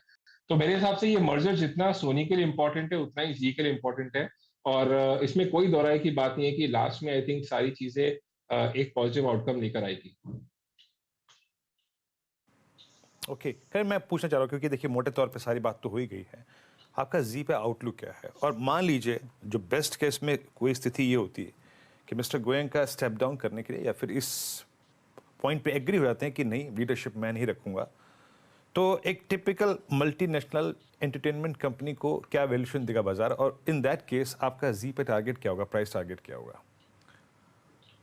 तो अगर हम बात करें मल्टीपल्स की, तो मेरे हिसाब से अगर हम ब्रॉडकास्टिंग बिजनेस की बात करें तो ये बिजनेस बहुत ही ज्यादा प्रेशर में रहा है, क्योंकि यहाँ पे एडवर्टाइजिंग ग्रोथ रेट्स कम होते जा रहे हैं, बिकॉज आपका बहुत सारा कंजम्पशन अब डिजिटल पे हो रहा है। तो अगर ये मर्जर हो जाता है, तो इसमें पहले तो एक एमएनसी क्लाउड रहेगा। तो अगर हम जी की बात करें तो as a standalone company यहाँ पे बहुत सारे कॉर्पोरेट गवर्नेंस इश्यूज भी आए हैं पिछले 1-2 साल से, तो इसकी वजह से इसका मल्टीपल्स बहुत ही कम रहा है। दूसरा मर्जर अनसर्टेनिटी है हमेशा से, तो इसके लिए मल्टीपल्स का कम रहा है। तो मेरे हिसाब से अगर ये मर्जर होता है और ये एमएनसी कंपनी बनती है और दूसरा कोई नया सीईओ आता है या सोनी का इंटरनली अगर सीईओ बनता है कोई, तो मेरे हिसाब से वैल्यूएशन मल्टीपल का रेटिंग इसमें बहुत ही बड़ा होएगा। तो आज की तारीख में अगर हम बात करें तो जैसे कि ब्रॉडकास्टिंग बिजनेस है, जनरली उनका मल्टीपल्स 10 से 12 टाइम पीई फॉरवर्ड चल रहा है। तो जैसे कि हम बात करें, अगर सोनी इतनी बड़ी एंटिटी बन जाती है जिसका 25% मार्केट शेयर बन जाएगा, एमएनसी कंपनी बन जाएगी, डिजिटल पे स्ट्रैटेजी कॉमन हो जाएगी, उनका रूट टू मार्केट सेम हो जाएगा, सिनर्जीज हो जाएगी बिजनेस में, तो ये सारी चीजें मिला के आई थिंक 18 से 20 टाइम का फॉरवर्ड पी मल्टीपल इनको मिल सकता है। तो मेरे हिसाब से ये सारा अगर हम देखें, सिनर्जीज मिला दे बिजनेस का, जो कैश इन्फ्यूजन होएगा सोनी का वो भी अगर हम डाल दे, और अगर हम ओटीटी का भी बिजनेस इसमें ग्रोथ का डाल देते हैं, तो मेरे हिसाब से 340 रुपए का टारगेट प्राइस लगता है सी के ऊपर। करण, क्या आप अपने क्लाइंट्स को जी में पोजीशन लेने की सलाह दे रहे हैं, considering all these facts we have discussed? Yes absolutely, because हम ये जी को stock as a stock idea push कर रहे हैं 170-180 लेवल से, बिकॉज जो मैंने आपको रीजंस बताया कि हमारा काफी हाई कन्विक्शन है कि एंड ऑफ द डे ये मर्जर हो जाएगा। जैसे कि मैंने आपको कहा कि अगर ये मर्जर नहीं होता है तो ये बहुत बड़ा लॉस होएगा शेयर होल्डर्स, पुनीत जी के लिए, उनकी कंपनी के लिए, और इन्वेस्टर्स और इंडस्ट्री के लिए। तो मेरे हिसाब से ये मर्जर होने की प्रोबेबिलिटी हाई है, इसके हिसाब से हमको लगता है कि यहाँ पे अपसाइड बनता है। अच्छा, थोड़ा सा करें अब इस नोट पे हम थोड़ा सा जी से बाहर निकल के मीडिया स्पेस पे आते हैं और एग्जीबिशन स्टॉक्स पे आते हैं। पीवीआर एक बार डायरेक्टर साहब स्क्रीन पे लेके आइएगा, क्योंकि आज एक रिलीज भी है उनकी, और इसके मद्देनज़र आपका पीवीआर पे आउटलुक क्या है? और एक और चीज़, इसकी बुकिंग कैसी जा रही हैं, और शुरुआती दिनों में आपको क्या लगता है, मीन इस मूवी से एक्सपेक्टेशन क्या है? सो मेरे हिसाब से पीवीआर की अगर हम बात करें तो आई थिंक इसकी बुकिंग्स काफी स्ट्रांग है, दोनों ही मूवी की बुकिंग स्ट्रांग है। डंकी की बुकिंग्स जो है वो नॉर्थ में बहुत स्ट्रांग है, और जो सलार मूवी है उसकी बुकिंग्स साउथ में बहुत ही ज्यादा स्ट्रांग है। तो मेरे हिसाब से ये दोनों पिक्चर बॉक्स ऑफिस में बहुत ही अच्छा शो करेंगी। मेरे हिसाब से जो क्रिसमस है बॉक्स ऑफिस के लिए या जो न्यू ईयर है वो बहुत ही स्ट्रांग रहेगा। दोनों ही पिक्चर में क्षमता है कि 800 से 900 करोड़ का नेट डोमेस्टिक बॉक्स ऑफिस आ सकता है, जिसमें से सलार का हायर कंट्रीब्यूशन रहेगा यहाँ पे, बिकॉज सलार साउथ की मूवी है, और साउथ में जैसे कि आपको पता ऑक्यूपेंसी लेवल्स बहुत ही ज्यादा है, और सलार थोड़ी बड़ी ऑडियंस को अपील करेगी एज कम्पेयर टू डंकी जो लार्जली नॉर्थ ऑडियंस को अपील करेगा। तो मेरे हिसाब से आई थिंक बहुत ही अच्छा मंथ रहेगा बॉक्स ऑफिस के लिए। हम एक्सपेक्ट करते हैं कि ये महीने में जो एग्जीबिटर्स है पीवीआर आइनॉक्स 34 से 35% की ऑक्यूपेंसी लेवल्स तक जा सकते हैं, जो कि प्री कोविड लेवल से 10 या 15% ज्यादा है, क्योंकि प्री कोविड की ऑक्यूपेंसी 32% के आसपास थी। तो मेरे हिसाब से एक्सपेक्टेशन काफी स्ट्रांग है, but with pinch of salt में बोलना पाऊंगा, बिकॉज क्योंकि ये महीने की ऑक्यूपेंसी स्ट्रांग है। जो अक्टूबर नवंबर महीने की ऑक्यूपेंसी थी वो बहुत ही वीक थी, क्योंकि कोई भी ऐसी बड़ी रीजनल फिल्म या इंग्लिश फिल्म या हिंदी फिल्म नहीं थी जिसने बहुत अच्छा बिजनेस किया था। हमारे हिसाब से सिर्फ लियो एक मूवी थी जिसने रीजनल बिजनेस किया, और टाइगर पार्ट 3 ने रीजनल बिजनेस किया था। तो आई थिंक जो ऑक्यूपेंसी लेवल्स अक्टूबर नवंबर का जो नेगेटिव इम्पैक्ट है वो दिसंबर मंथ से ऑफसेट हो जाएगा, और क्योंकि दिसंबर के महीने में ये दो पिक्चर जो आ रही है वो तो आएगा ही, बट उसके पहले जो एनिमल है उसने ही बॉक्स ऑफिस बहुत अच्छा परफॉर्मेंस किया है। बहुत बहुत शुक्रिया आपका इस कार्यक्रम में शामिल होने के लिए, सभी मुद्दों पर बातचीत करने के लिए। और इस बीच जरा बैंक निफ्टी लेके आइएगा, वो 710 का थ्रेशोल्ड पॉइंट पार करते साथ एक बहुत अच्छा स्विंग बैंक निफ्टी में आया है। और एचडीएफसी बैंक लेके आइएगा कुछ देर के लिए। एचडीएफसी बैंक स्क्रीन पर ह्यूज बाइंग, और वो जो गोल्डन क्रॉसओवर का उसका इम्पैक्ट देखिए 1687, पूरा शो जो हाईजैक कर रखा है इस वक्त एचडीएफसी बैंक ने कर रखा है। और अभी कुछ देर पहले नीरज जी में बात कर रहे थे रिलायंस और एचडीएफसी बैंक। एचडीएफसी बैंक अब इस वक्त कैलेंडर वर्ष 2023 के सेकेंड हाफ के हाईएस्ट क्लस्टर पे आने की तैयारी करता हुआ 2% ऊपर। रचना जी, HDFC बैंक पे आपका टेक। पूरा का पूरा शो इस वक्त हाईजैक कर रखा है HDFC बैंक ने। जी बिल्कुल सही बात है आपकी। HDFC बैंक तो है ही बढ़िया मुंह दे रही है, और साथ में ICICI बैंक भी अच्छा मुंह देने की कोशिश में लगा हुआ है। एंड यहाँ पे HDFC बैंक की अगर लेवल्स की बात करी जाए तो यहाँ पे 60 फ्यूचर्स के हिसाब से हम 1691 पे है, एंड यहाँ पे बहुत जल्दी हम 1700 को क्रॉस करते हुए नजर आने चाहिए। ये काउंटर जब तक 1670 के ऊपर रहेगा तब तक ये काउंटर 1700 को क्रॉस करके 1710-20 की तरफ जाता हुआ है हमें with in period of day और 2 दिखना चाहिए। बिल्कुल याद रखिएगा, कल भी हम इस बात पे बात कर रहे थे क्लोजिंग में, और अभी भी कर रहे हैं कि बैंक निफ्टी को शॉर्ट करने का तर्क सुबह इसलिए नहीं था क्योंकि कल भी नहीं था। इनफैक्ट लॉन्ग काटना बात दूसरी थी, लेकिन HDFC बैंक ने एक अलग आई थिंक वाला इख्तियार कर रखा था इस बार। एक चार्ट पे इस बार HDFC बैंक के एक टिपिकल गोल्डन क्रॉसओवर है। सुबह बात भी की थी हमने, दोपहर में भी, और अभी भी कह रहे हैं बहुत शानदार पैटर्न। खैर अब एक काम करते हैं, चार का चौका के ट्रेड्स जो चार हैं आपकी स्क्रीन पे एक एक करके लेके आते हैं, और हमारी स्क्रीन पे वो चार ट्रेड्स आएंगे। चार मेहमान ये चार ट्रेड्स देंगे आपकी स्क्रीन पे। पहला जो ट्रेड है वो है सस्ता ऑप्शन, शिल्पा जी के सौजन्य से आएगा, और साथ ही साथ दूसरा ट्रेड प्रशांत सावंत जी के सौजन्य से आएगा, आज का FNO सुपरस्टार। रचना जी बताएंगे आज का चार्ट का चमत्कार, और मिड कैप फंडा राजेश अग्रवाल जी के सौजन्य से पिक करते हैं सस्ता ऑप्शन। शिल्पा जी बताइए क्या पिक कर रही हैं आप? जी वीरेंद्र जी, मेरा सस्ता ऑप्शन रहेगा ICICI प्रू लाइफ में। अभी आप देखेंगे ICICI प्रू लाइफ एक बहुत ही अच्छे लेवल पे है, 515 516 फ्यूचर्स में ट्रेड कर रहा है। यहाँ पे 510 पे ही बहुत स्ट्रॉन्ग सपोर्ट है, 200 DMA के अराउंड एक सपोर्ट भी है यहाँ पे, जहाँ से एक बाउंस बैक है। तो as long as it is holding 510, मुझे लगता है 530 से 545 के लेवल्स आपको तुरंत आते हुए मिलेंगे। तो 520 का जो कॉल ऑप्शन है, जो रफली 6 साढ़े 6 के बीच में ट्रेड कर रहा है, आप इसमें पार्टिसिपेट कीजिए। स्टॉप लॉस आप 3 रुपये का रखिए। जो पहला टारगेट रहेगा वो रहेगा 9 रुपये 80 पैसे का, दूसरा टारगेट 11.5 रुपये, और फिर एक्सटेंडेड टारगेट से 14 रुपये तक का भी आप देख सकते हैं। वाकई ICICI प्रू करीब 520 की कॉल जो है यहाँ पे आपको पिक करनी है। शानदार मूव एक्सपेक्ट कर रही हैं शिल्पा जी यहाँ पर। 6 रुपये 5 पैसे पे ट्रेड करते हुए प्रशांत सावंत जी से अगला ट्रेड पिक करते हैं। प्रशांत क्या पिक कर रहे हैं आप आज का FNO सुपरस्टार? जी वीरू जी, PSU बैंकिंग से कैनरा बैंक मुझे काफी अच्छा लग रहा है। 432 432 पे ट्रेड कर रहा है, और यहाँ पे इसने जो 1 दिसंबर और 4 दिसंबर के बीच एक अच्छी गैप है, उस गैप पे सपोर्ट लिया है, तो यहाँ से मैं एक अच्छी वो एक्सपेक्ट कर रहा हूँ। स्टॉप लॉस मेरा होगा 423 423 का, जो टारगेट में देख रहा हूँ वो होगा 455 से लेके 460 460 के आसपास। ओके चलिए, FNO सुपरस्टार के बाद अब देखते हैं चार्ट क्या चमत्कार करने वाला है। रचना जी के पास चलते हैं। रचना जी, चार्ट का चमत्कार। जी चार्ट का चमत्कार के लिए हम देना चाहेंगे पॉलीकैब के फ्यूचर्स को लॉन्ग करने के लिए। पॉलीकैब के फ्यूचर्स 5640 के करीब ट्रेड कर रहे हैं at this point in time. जब तक ये 5600 के ऊपर रहेंगे तो ये बहुत जल्दी हमें 5700 एंड 5720 का नंबर दिखाते हुए देख सकते हैं। ओके तो ये था चार्ट का चमत्कार, और मिड कैप में धुआंधार रैली 650 पॉइंट ऊपर, तो मिड कैप का फंडा। राजेश जी। नीरज जी, अभी थोड़ी देर पहले आप लोग फेरस नॉन फेरस की बात कर रहे थे, तो मैं उसी सेक्टर से कुछ लाया हूं। तो मुझे लगता है कि चूंकि लार्ज कैप अभी दे नहीं सकते, इसलिए मिड कैप की बात करता हूं। तो श्याम मेटालिक्स पे ध्यान देना चाहिए। इंटीग्रेटेड मेटल में अगर आप देखेंगे तो बहुत बड़ी कंपनी है, लॉन्ग स्टील प्रोडक्ट्स और फेरो में काम करती है। इनका खुद का 267 मेगावाट का पावर है, जिससे इनके बहुत बेनिफिट आते हैं। जहां हम जानते हैं कि फेरो में बहुत पावर की यूज होती है, तो दूसरे जो मैन्युफैक्चरर्स है उनको 7-8 रुपए पर यूनिट पड़ता है, उनको 2 रुपए यूनिट पड़ता है। तो ये बहुत बड़ी कॉस्ट सेविंग इनको वहां से आती है। ऑलमोस्ट डेट फ्री है।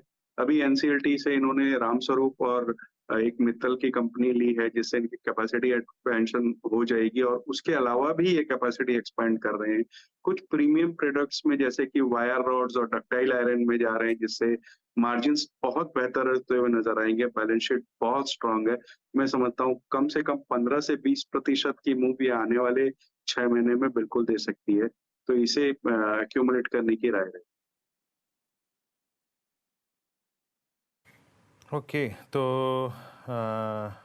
4 स्टॉक्स यहाँ पे आपकी स्क्रीन पे आए। पहली कॉल आई थी, जरा प्लीज लेके आइएगा, ICICI प्रू की शिल्पा राव जी, उन्होंने जो पिक किया था आज का सस्ता ऑप्शन ट्रेड, वो आपकी स्क्रीन पे आएगा। 7 रुपये 20 पैसे पे इसकी 520 की कॉल खरीदनी है। उसके बाद सेकंड ट्रेड आया आज प्रशांत जी के सौजन्य से, आज का FNO सुपरस्टार, और वो था Canara bank futures. PSU banks में उन्होंने एक ग्रिप ली और ट्रेड करता हुआ करीब 430 रुपये फॉर विद एक्सपेक्टेशन 4555।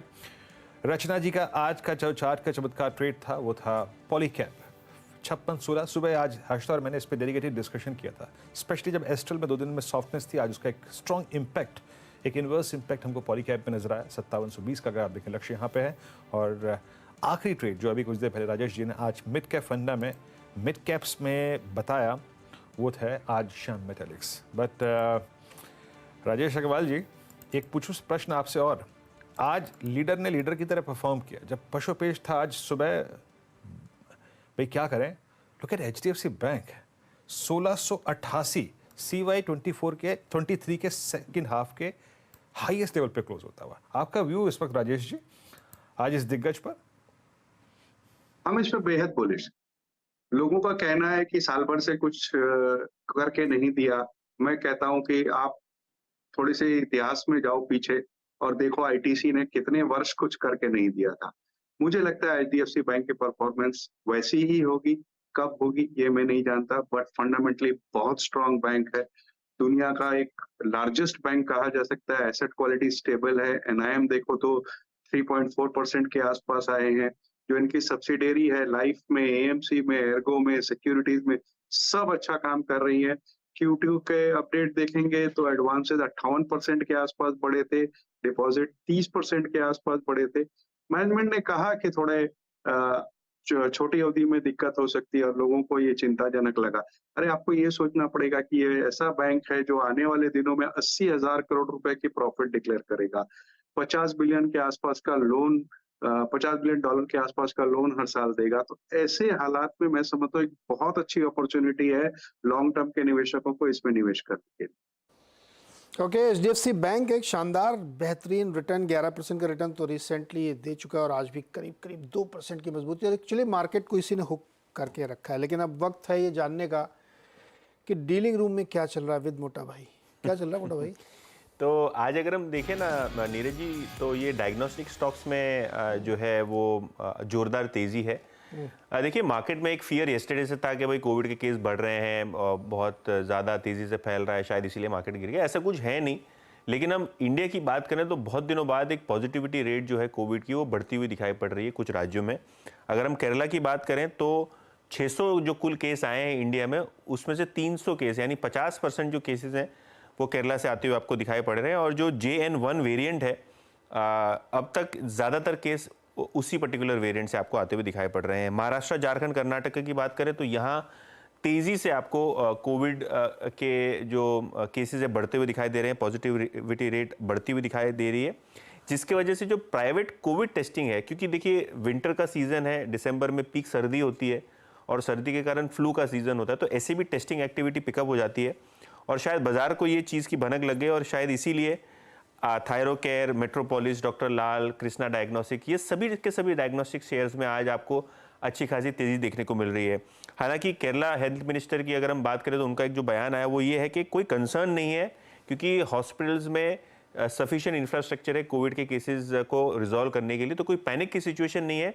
लेकिन हाँ, क्योंकि एक कोविड का फिर से एक बार वेव शुरू हो गया है तो लोग मास्क भी पहन रहे हैं और ऑब्वियसली टेस्टिंग भी कर रहे हैं छोटी मोटी फ्लू के लिए, तो जिसका फ़ायदा आपको डायग्नोस्टिक कंपनीज को होता हुआ दिखाई पड़ेगा।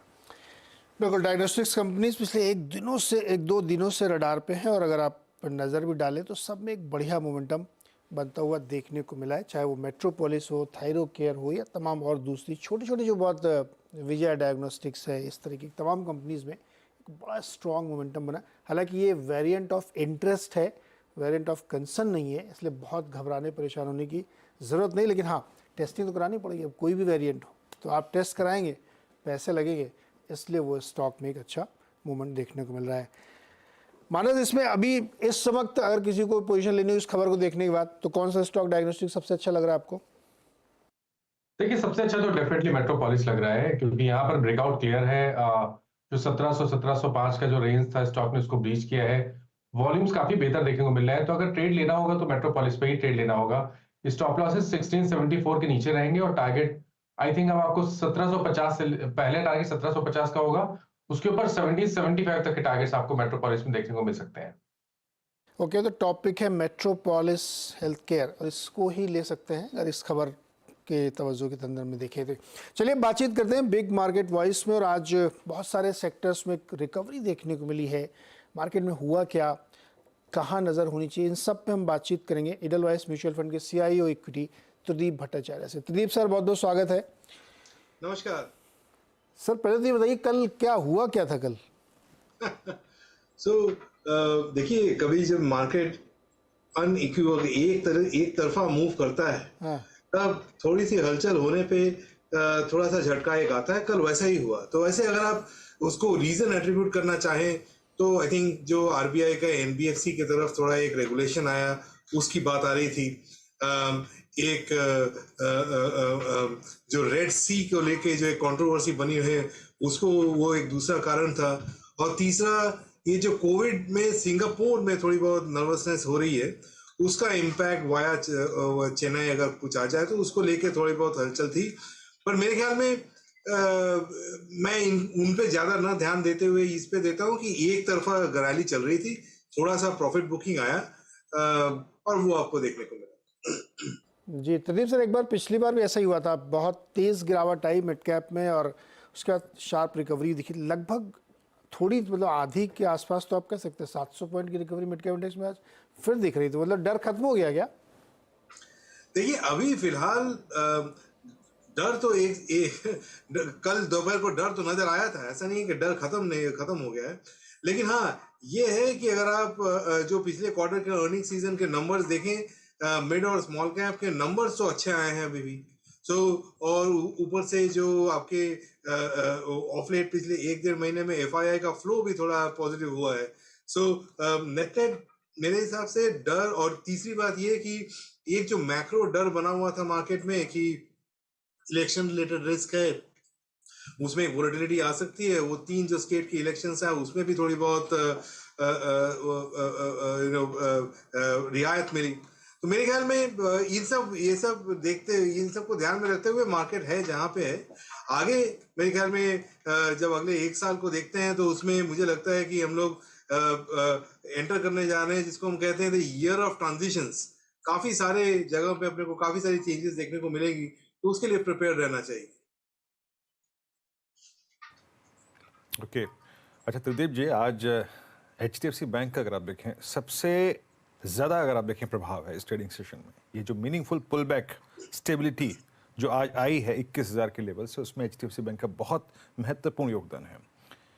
आज का ये प्राइस बिहेवियर HDFC बैंक का आपको क्या मैसेज दे रहा है? हम इसको एक बहुत बड़ा अंडर परफॉर्मर मानते हुए हैं अब तक, और अभी भी अपने ऑल टाइम हाई से थोड़ा सा नीचे ही है।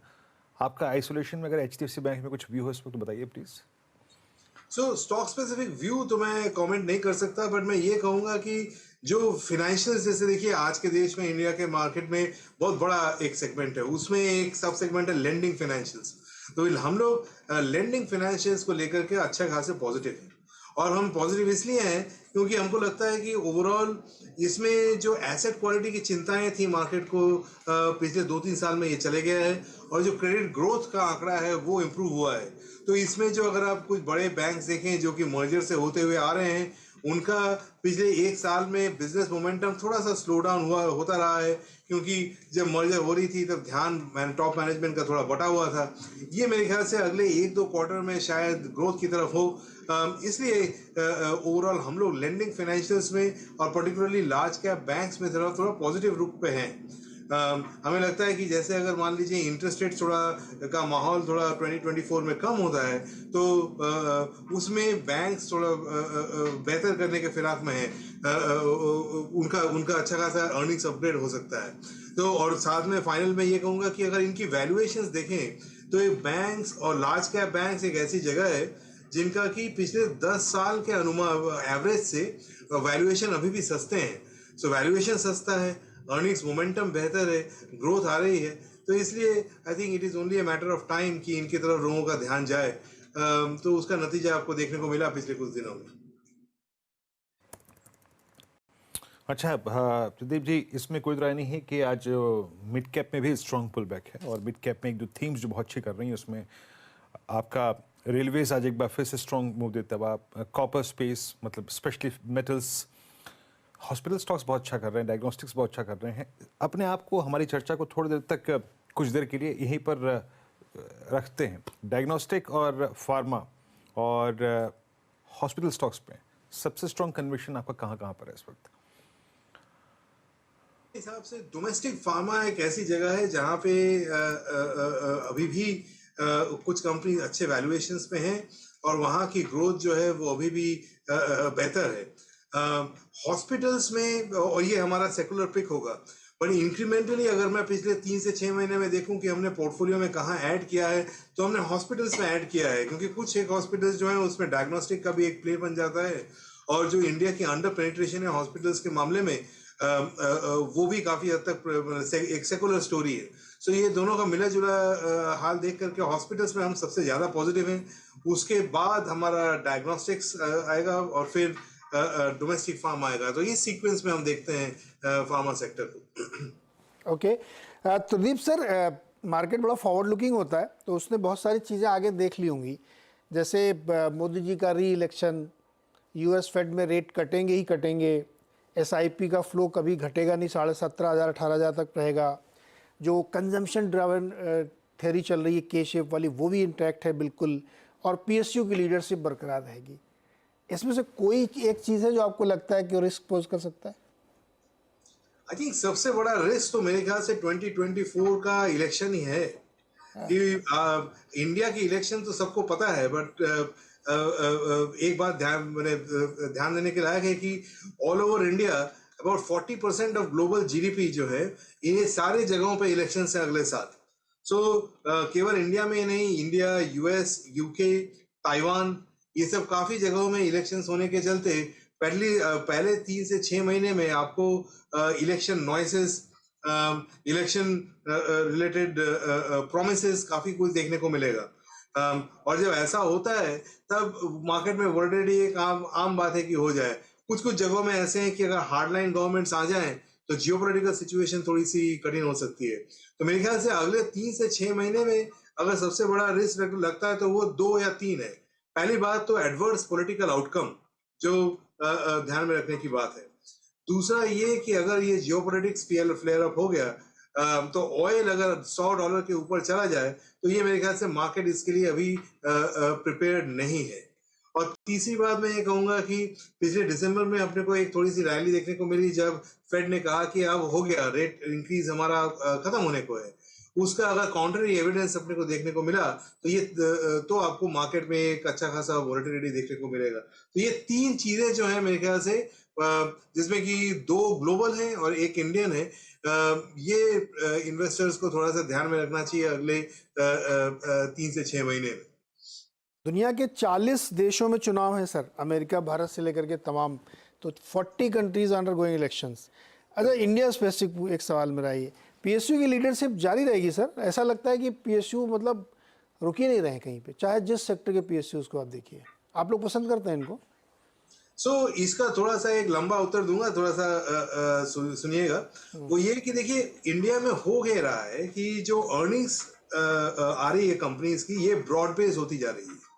मतलब आज से 3 साल पहले मान लीजिए 10 से 20 कंपनीज के नतीजे बेहतर आ रहे थे, आज वही जो सेम चीजें, ये 150 से 200 कंपनीज के सबके नंबर्स अच्छे आ रहे हैं। तो जब ब्रॉड बेस एक रिकवरी होती है, तो उसमें पीएसयूज भी आ जाते हैं, मिड कैप भी आ जाते हैं, स्मॉल कैप भी आ जाते हैं। ये अभी का सूरत हाल है। तो इसलिए जब अर्निंग्स इंप्रूवमेंट दिखता है, तो वो कंपनीज जिनके की वैल्यूएशन कम है, जैसे कि पीएसयूज, उनमें आपको ज्यादा बढ़ोतरी देखने को मिलती है। इसलिए हमने पिछले 1-2 साल में पीएसयूज में एक अच्छी खासी रैली देखने को मिली। लेकिन यहाँ से मेरे ख्याल में थोड़ा सा जागरूक होकर पीएसयूज में इन्वेस्ट करना जरूरी है। एक आपको उदाहरण देता हूँ, जैसे मान लीजिए डिफेंस के एरिया में ना, हम सबको मालूम है कि ये अगले 10 साल के लिए इंडियन कंपनीज के लिए बहुत बड़ी अपॉर्चुनिटी है। लेकिन पिछले 10 साल में ऐसे बहुत कम कंपनीज हैं जिन्होंने एक्चुअली इधर पे एक्सपर्टीज, इस एरिया में एक्सपर्टीज बनाया है। इस एरिया में सबसे ज्यादा एक्सपर्टीज आज के डेट में पीएसयूज के पास ही है। सो सिलेक्टिवली इस एरिया के जो पीएसयूज हैं वो इस थीम को कैपिटलाइज करने के लिए काफी अच्छे से पोजीशन है। दूसरा एक और जगह ले लीजिए पावर। ना पावर पिछले 5 साल में हमने थर्मल कैपेसिटी या रिन्यूएबल कैपेसिटी बहुत ज्यादा नहीं आई है, लेकिन लगाने की क्षमता अभी भी पीएसयूज के पास ही है। तो ये कुछ एक और एरिया है जहां की पीएसयूज बहुत अच्छे पोजीशन में रैली करने के लिए। तो मेरे ख्याल में वो समय पीछे छोड़ते हुए जबकि पीएसयूज को एक बास्केट हिसाब से देखा जाता था, अब इसको थोड़ा सा ये स्पेसिफिक देखना पड़ेगा कि कौन सा सेक्टर में पीएसयू है, उसकी क्या खास बात है और जो अभी ग्रोथ आ रही है उसके लिए वो पोजीशन है कि नहीं, और अगर है तो उसको पॉजिटिव तरीके से देखना चाहिए rather than पीएसयू तरीके से जो हमारा ट्रेडिशनल लेंस रहा है। जी तो देव जी बहुत बहुत शुक्रिया, आप इस कार्यक्रम में शामिल हुए और सभी पहलुओं पर बातचीत की आपने खुल के, बहुत बहुत शुक्रिया। अब एक बार निफ्टी बैंक लेके आइए स्क्रीन पे, देखिए जरा निफ्टी बैंक के कंट्रीब्यूटर्स लेके आइएगा स्क्रीन पे। थोड़ा सा डाइवर्जेंस है यहाँ पर निफ्टी बैंक में। निफ्टी बैंक स्ट्रांग है और आज के स्विंग हाई को यानी करीब 47,680 को पार करने के बाद वहाँ से 150 पॉइंट का स्विंग इसने और ऐड किया। वो सारा का सारा कंट्रीब्यूशन HDFC बैंक लेके आइए कंट्रीब्यूटर्स एक बार जरा प्लीज़ एक बार। और आज का ये कंट्रीब्यूशन HDFC बैंक का हमको एक सिंकिंग जोन से बाहर निकाल कर गया।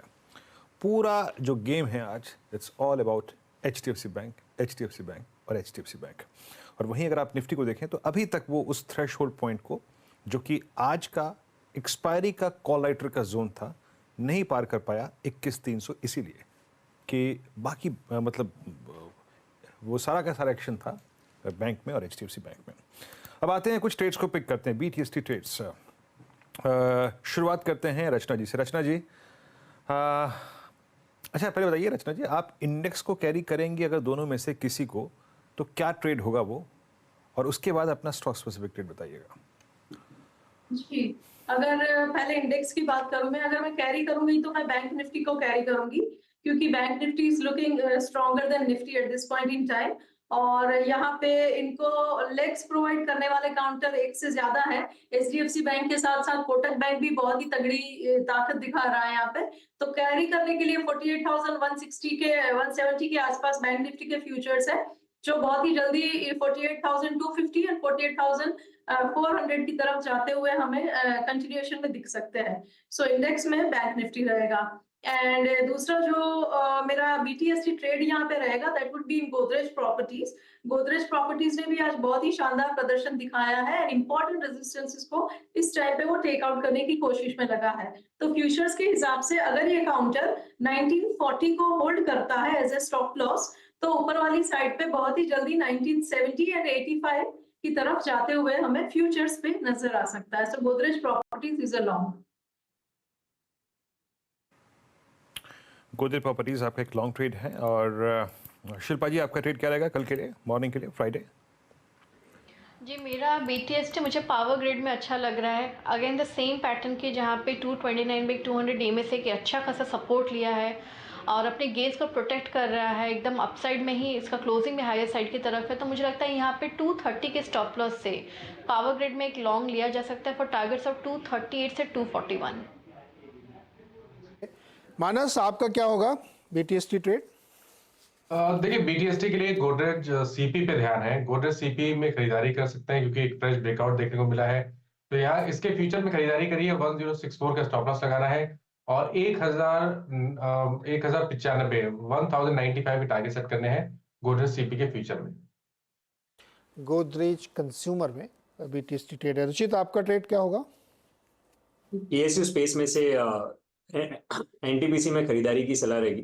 सो प्राइमरी कल थोड़े से कम वॉल्यूम पे ये पुल बैक मूव आया और ब्रॉडर जो इसका अप ट्रेंड है वो अभी भी इंटैक्ट है। तो यहाँ पे मुझे लग रहा है कि रिस्क रिवॉर्ड रेशियो अभी फेवरेबल है स्टॉक में फ्रेश बाइंग के लिए। 296 के स्टॉप लॉस से खरीदारी करके जाए 308 से 309 के अराउंड के टारगेट्स के लिए। ओके प्रशांत आपका ट्रेड क्या रहेगा? जी वीरू जी, मुझे सीमेंस काफी अच्छा लग रहा है। 20 दिनों के एवरेज पे आज डिप लिया था और वहां से बाउंस हुआ है, करीबन 3,960 ट्रेड कर रहा है। स्टॉप लॉस मेरा होगा 3,900, जो टारगेट में देख रहा हूँ वो होगा 4,100, 4,100 का। ओके और मेरी स्क्रीन इस वक्त पूरी की पूरी ऊपर से लेकर नीचे तक, दाएं से लेकर बाएं तक, एक तरफ ऑप्शंस आते, एक तरफ futures. It's HDFC bank only, HDFC bank. Rajesh Agarwal ji, आप क्या कैरी करेंगे कल के लिए, या फिर थोड़ा सा शॉर्ट टर्म पर्सपेक्टिव से? देखिए, शॉर्ट और मीडियम टर्म पर्सपेक्टिव से मैं CESC के साथ जाना चाहूंगा। पूरी इंटीग्रेटेड पावर कंपनी है जिसमें डिस्ट्रीब्यूशन, जनरेशन सारे कुछ है। कोलकाता और हावड़ा में ये सप्लाई करती है। 2325 मेगावाट की इनकी क्षमता है और 174 मेगावाट की थर्मल की क्षमता है। इसके अलावा इन्होंने डिस्ट्रीब्यूशन ले रखा है नोएडा, कोटा, बीकानेर और भरतपुर का। दूसरी तिमाही में नतीजे अच्छे आए थे, 14% के आसपास की बॉटम लाइन में जंप थी। और वैल्यूएशन अगर आप देखेंगे तो इतनी तेजी बाजार में बन गई है, दूसरे पावर स्टॉक्स बहुत ऊंचे वैल्यूएशन पे ट्रेड कर रहे हैं और ये अभी भी 1 टाइम प्राइस टू बुक पे है, 10 टाइम अर्निंग्स पे है। डिविडेंड यील्ड 4-4.5% की बैठती है। वैल्यूएशन के लिहाज से बहुत सस्ता है इस पूरे सेक्टर में। मैं समझता हूँ यहाँ पे खरीदारी करनी चाहिए।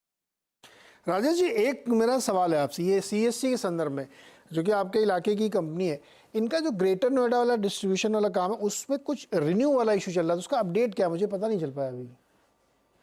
देखिए, वो कुछ इनकी रेगुलेटर से या सरकार से कुछ बातचीत चल रही है, उसमें अभी हमारे पास भी कोई उतना अपडेट है नहीं, लेकिन मैं समझता हूँ कि वो थोड़ा आगे आने वाले दिनों में सॉल्यूशन होता हुआ नजर आ रहा है। ओके वीरू, एक सवाल आपसे।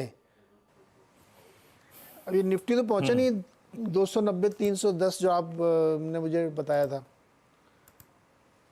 तो अभी क्या करें? नीरज जी, निफ्टी बैंक अभी फोकस कीजिए निफ्टी बैंक पे सिर्फ, क्योंकि 710 का जोन वो काट गया। और अगर मुझे ट्रेड करना होता तो HDFC बैंक, पर मैं कर नहीं सकता, बोल नहीं सकता। उस वक्त भी 2 बजे भी पसंद मेरी थी, 2 बजे भी मेरी पसंद वही थी, और अभी भी वही पसंद है। आज सुई अटक गई है HDFC बैंक का डेटा नीरज जी कल भी अच्छा था, सुबह भी अच्छा था, और एक बड़ा अच्छा गोल्डन क्रॉसओवर है, बड़ा अच्छा खूबसूरत है। ओके, HDFC बैंक में एक बहुत शानदार रिकवरी बैंक में डेफिनेटली देखने को मिली है। नहीं, बिल्कुल सही है। HDFC बैंक आज का हीरो है, इसमें कोई दो राय नहीं है। उसने पूरे बाजार को जो है घुमा दिया। बिल्कुल। एक बार ब्रेथ देखते हैं नीरज जी, ब्रेथ कैसी है, और इस पूरे शोरगुल में HDFC के क्या कुछ और ऐसी पॉकेट्स थी जो अपनी प्रेजेंस को फील करा रही थी। डॉक्टर साहब, एक बार ब्रेथ लेके आइएगा। याद रखिएगा, अब कल से जो है वो रोल ओवर प्रोसेस शुरू हो जाएगी, और थोड़ा सा उसको भी हम देखने लगेंगे, लेकिन उससे, क्योंकि उसके बाद ये थोड़ी सी जो फिगर्स है ना, ये भी थोड़ा सा आपको चेंज नजर आएगी। इट्स शॉर्ट कवरिंग, जिसने इस तेजी को स्पॉन्सर किया वो शॉर्ट कवरिंग थी, और बैंकिंग स्टॉक फ्यूचर्स में, क्योंकि कल बैंकिंग की हैमरिंग हुई थी, स्पेशली 3 से 3:30 के बीच में। लॉन्ग, याद रखिएगा, लॉन्ग कम थे, शॉर्ट कवरिंग बड़ी थी, शॉर्ट किसी ने किया नहीं। लॉन्ग अनवाइंडिंग अगर आप देखें हायर लेवल्स पे थोड़ी बहुत हो गई, बट क्लोज अच्छा है। और window pharma, AU small finance, देखिए फार्मा और HDFC बैंक और PSUs, HDFC बैंक 2.5% ऊपर। आप ब्रिटानिया में अगर आप देखें तो अच्छी खासी बैंक थी। आज सुबह ये कॉल भी थी CNBC आवाज़ की। बाकी short covering, Hindustan copper, metropolis, IRCTC, NALCO, NMDC, ये वही काउंटर्स जहां पर अगर आप देखें कल काफ़ी शॉर्टिंग भी हुई थी, आज वहां कवरिंग। बाकी शॉर्ट बिल्डअप आज डावर में हुआ है, चोला में, AU स्मॉल फाइनेंस बैंक में, दानी पोर्ट्स में, ACC में, यहाँ पे आज थोड़ा बहुत शॉर्ट बिल्डअप हुआ है। और लॉन्ग अनवाइंडिंग के मात्र 2 काउंटर्स थे, तो आप उसको डिफाइन नहीं कर सकते, but city union bank, Bajaj auto, Bajaj finance, HC technologies और सिप्ला। एक बार डाउ जोन्स फ्यूचर्स लेके आते हैं। याद रखिएगा, जैसे ही हम इस क्लोजिंग में आए थे नीरज जी और मैं, उस वक्त डाउ जोन्स फ्यूचर्स में काफ़ी अच्छा खासा मूव था। इस वक्त डाउ जोन्स फ्यूचर्स कल के सेल ऑफ के बाद, यस, ये भी एक बड़ा कारण है, 0.5% ऊपर हो चुके हैं, और ग्रेजुअली धीरे धीरे करके ये लगभग 37,628 की ट्रेजेक्ट्री में आके ट्रेड करते हुए। नीरज जी, भले ही कल US में सेल ऑफ हुआ हो, लेकिन एक बहुत स्ट्रॉन्ग ग्राउंड या फिर एक बहुत स्ट्रॉन्ग रीजनिंग थी नहीं उस सेल ऑफ को जस्टिफाई करने की? बिल्कुल नहीं थी आपके अनुसार? बिल्कुल। US में मैंने सुबह भी कहा था, कोई रीज़न नहीं था, विदाउट एनी रीज़न। और इंडिया में भी कल विदाउट एनी रीज़न था, कुछ भी ऐसा कारण नहीं था कि इतनी बड़ी गिरावट आए। लोगों ने, हमको था छुट्टी जाने से पहले पैसे निकाले और अब टिकट बुक करके निकल लिए हैं। इसके अलावा कोई कारण मुझे लग नहीं रहा था कि बड़ी तेज़ी यहाँ पे बनती हुई, बड़ी गिरावट देखे मिले। और रिकवरी भी मुझे लगता है वैसे ही फास्ट होती हुई दिख रही है। पता नहीं कितना सस्टेन करेगी, वो आप बताओगे चार्ट पे, लेकिन मोमेंटम है। वीरू, मूवी का प्लान है क्या आपका, सालार या डंकी? नीरज जी, डंकी नीरज जी। मैं बुरा मानने वाली बात नहीं, मैं शाहरुख खान का फैन हूँ, लेकिन उनकी जो लास्ट 2 पिक्चर थी नीरज जी, एक तो मैंने देखी नहीं खैर, और जो पहले देखी थी पठान, इतना सर दर्द हो गया था कि पूछिए मत। बट ये जो पिक्चर है ना, इसमें राजकुमार हिरानी साहब जो डायरेक्ट की है इस पिक्चर को, मैं इसलिए जा रहा हूँ ये पिक्चर देखने के लिए, क्योंकि वो हास्य को, मनोरंजन को इतने अच्छी तरीके से प्रस्तुत करते हैं कि पूछिए मत। मेरा कारण वही उस पिक्चर को देखने के लिए ये है नीरज। मेरे लिए तो डिलेमा हो गया है कि मैं हिरानी को पसंद करता हूँ और उनकी फिल्में देखना तो बहुत मुश्किल काम है। तो दूसरी वाली जो जवान आई थी वही देखने में बड़ा कठिन काम। वैसे आज हर्षदा ने मुझे एक टास्क दिया था कि ये मैं देख के आऊँ उसके बाद रिव्यू करूँ। अब हर्षदा मुझे यहाँ फंसा के चली गई, मैं देख ही नहीं पाया। नहीं आज शायद मैं डंकी देखता। नहीं नहीं, मेरी तो इस चक्कर में रिश्तेदारी खराब हो गया आप यकीन मानिए। मैं ऑन एयर तो बोल रहा हूँ, पर मेरे एक रिश्तेदार ने मेरी टिकट बुक कराई पठान की। मैंने उनको घर से पिक किया, उनकी फैमिली को। मैंने कहा तुम भी चलो, उन्होंने कहा नहीं मैं नहीं जा रहा हूँ भाई। अब मैं गया सबको लेकर, और जब शाहरुख खान जी ने उस हॉल में हेलीकॉप्टर उड़ाया ना, तो फिर मेरा हो गया मन खराब। फिर मैंने कहा यार अब कुछ दिन की इनके लिए पिक्चर मिस करनी चाहिए, लेकिन हाँ डंकी देखूंगा मैं। ओके राजेश जी बड़े शौकीन आदमी फिल्मों के। राजेश जी डंकी सलार ये अगर बाजार की भाषा में बोली जाए तो आज का निफ्टी को देखते हुए कोई बोले कि भाई रिलायंस लेके जाओगे या एचडीएफसी बैंक, वो हालत हो जाएगी। दोनों ही ले जानी, दोनों ही ले जानी, बट प्रेफरेंस डंकी ही रहेगी। सलार की अगर कहा जाए तो प्रभास की पिछले कुछ दिन से, मैंने पिछले कुछ मूवीज से अगर आप देखो तो परफॉर्मेंस उतनी अच्छी रही नहीं है, और मुझे लगता है डंकी पहले रहेगी। राजकुमार हिरानी है, शाहरुख खान है, तापसी पन्नू है, सारे को देखते हुए डंकी फर्स्ट प्रेफरेंस रहेगी। जी हाँ, तो डंकी पे इस पैनल की जो है वो सुई अटक गई है। चलिए देखेंगे डेफिनेटली। और एक्सटेंडेड वीकेंड याद रखिएगा, और एक्सटेंडेड वीकेंड का ही कारण था कि तमाम अगर आप देखें जो एविएशन स्टॉक्स थे और रेलवे स्टॉक्स थे और साथ ही साथ ये होटल स्टॉक्स थे, बहुत अच्छा कर रहे थे। अच्छा एक बार जरा एफएनओ बैन का अपडेट लेके आइए, क्या बाहर निकल सकता है और क्या जा सकता है अंदर। इस क्रम में याद रखिएगा बाहर बैन में आ सकते हैं शेयर। पहले वो देखते हैं हिंदुस्तान कॉपर। याद रखिएगा मार्केट वाइड डिविडेंड का 133% हो चुका है, तो डेफिनेटली कल बैन लिस्ट में होगा। बैन से बाहर हो सकते हैं कौन कौन से। Sell market wide position limit reduce होकर करीब 85% हो गई है। आरबीएल बैंक 83%, मणप्पुरम लगभग 82%, नालको 80%, पिरामल एंटरप्राइजेस 80% और इंडस टावर की सब्सटेंशियली रिड्यूस हो गई, करीब 78% तक आ चुकी है। तो हिंदुस्तान कॉपर, और कल से अगर आपको इसकी शायद तेजी को खेलना होगा, क्योंकि भाई तेजी तो तेजी है, चाहे वो कैश में हो चाहे डेरिवेटिव्स में हो, बट वो आपको कैश में खेलना पड़ेगा। बट हिंदुस्तान कॉपर याद रखिएगा आज अपने करियर के हाईएस्ट क्लस्टर पे at all time high close होता हुआ। और ये दिन जिस स्टॉक के लिए बहुत अच्छा था वो था मेट्रोपोलिस। हालांकि कारण बहुत अच्छे नहीं थे, याद रखिएगा कोविड के नंबर्स का फिर बढ़ना और एक बार फिर से टेस्टिंग पर जोर बढ़ना। याद रखिएगा मेट्रोपोलिस इस वक्त आज जहां पे क्लोज हो रहा है, ये नवंबर 2022 के बाद, यानी frankly speaking it's an almost 13 month high, 52 हफ्तों का नया स्तर।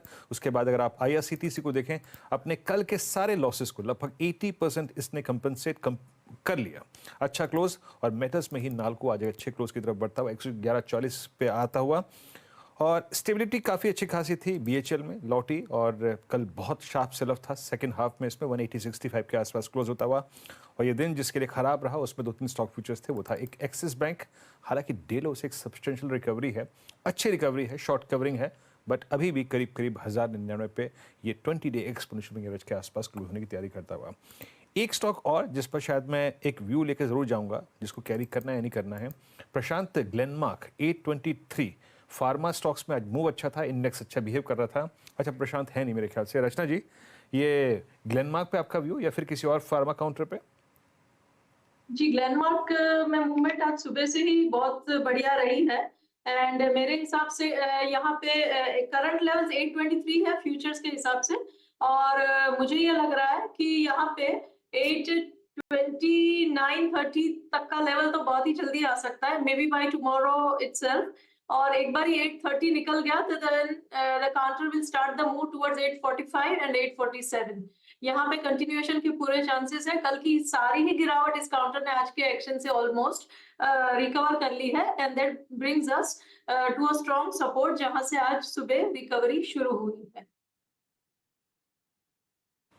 ओके आपका ये हो गया जनाब ग्लेनमार्क फार्मा। और एक स्टॉक और याद रखिएगा जिसने ऑल टाइम हाई क्रिएट करने में आज एक बहुत ही इंटरेस्टिंग सेशन चुना, एंड दैट्स डिक्सन टेक्नोलॉजीज। जनाब क्या गजब का दौर रहा है इस स्टॉक का। बीच में मेरे ख्याल से मार्च 2023 तक आते आते बहुत दिक्कत में था ये स्टॉक, लेकिन उसके बाद जो मूव लिया इसने, मात्र आप समझ लीजिएगा कि अप्रैल 2023 में इसी साल इसका भाव था 3,000 रुपये, आज 6520 पे, मतलब लास्ट वीक का, मतलब आप समझ लीजिए 12 दिसंबर का इसका स्विंग इंट्राडे हाई था करीब 6824 का, पर क्लोज वहाँ नहीं आया था। बट एट 6520 ये अपने करियर के हाईएस्ट क्लस्टर पे जाके क्लोज होगा।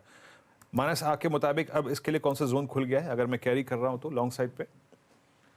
देखिए आज के पैटर्न को देख के लग रहा है कि शायद कंसोलिडेशन कंप्लीट हुआ है और अब आपको 6750 के टारगेट आप कर सकते हैं।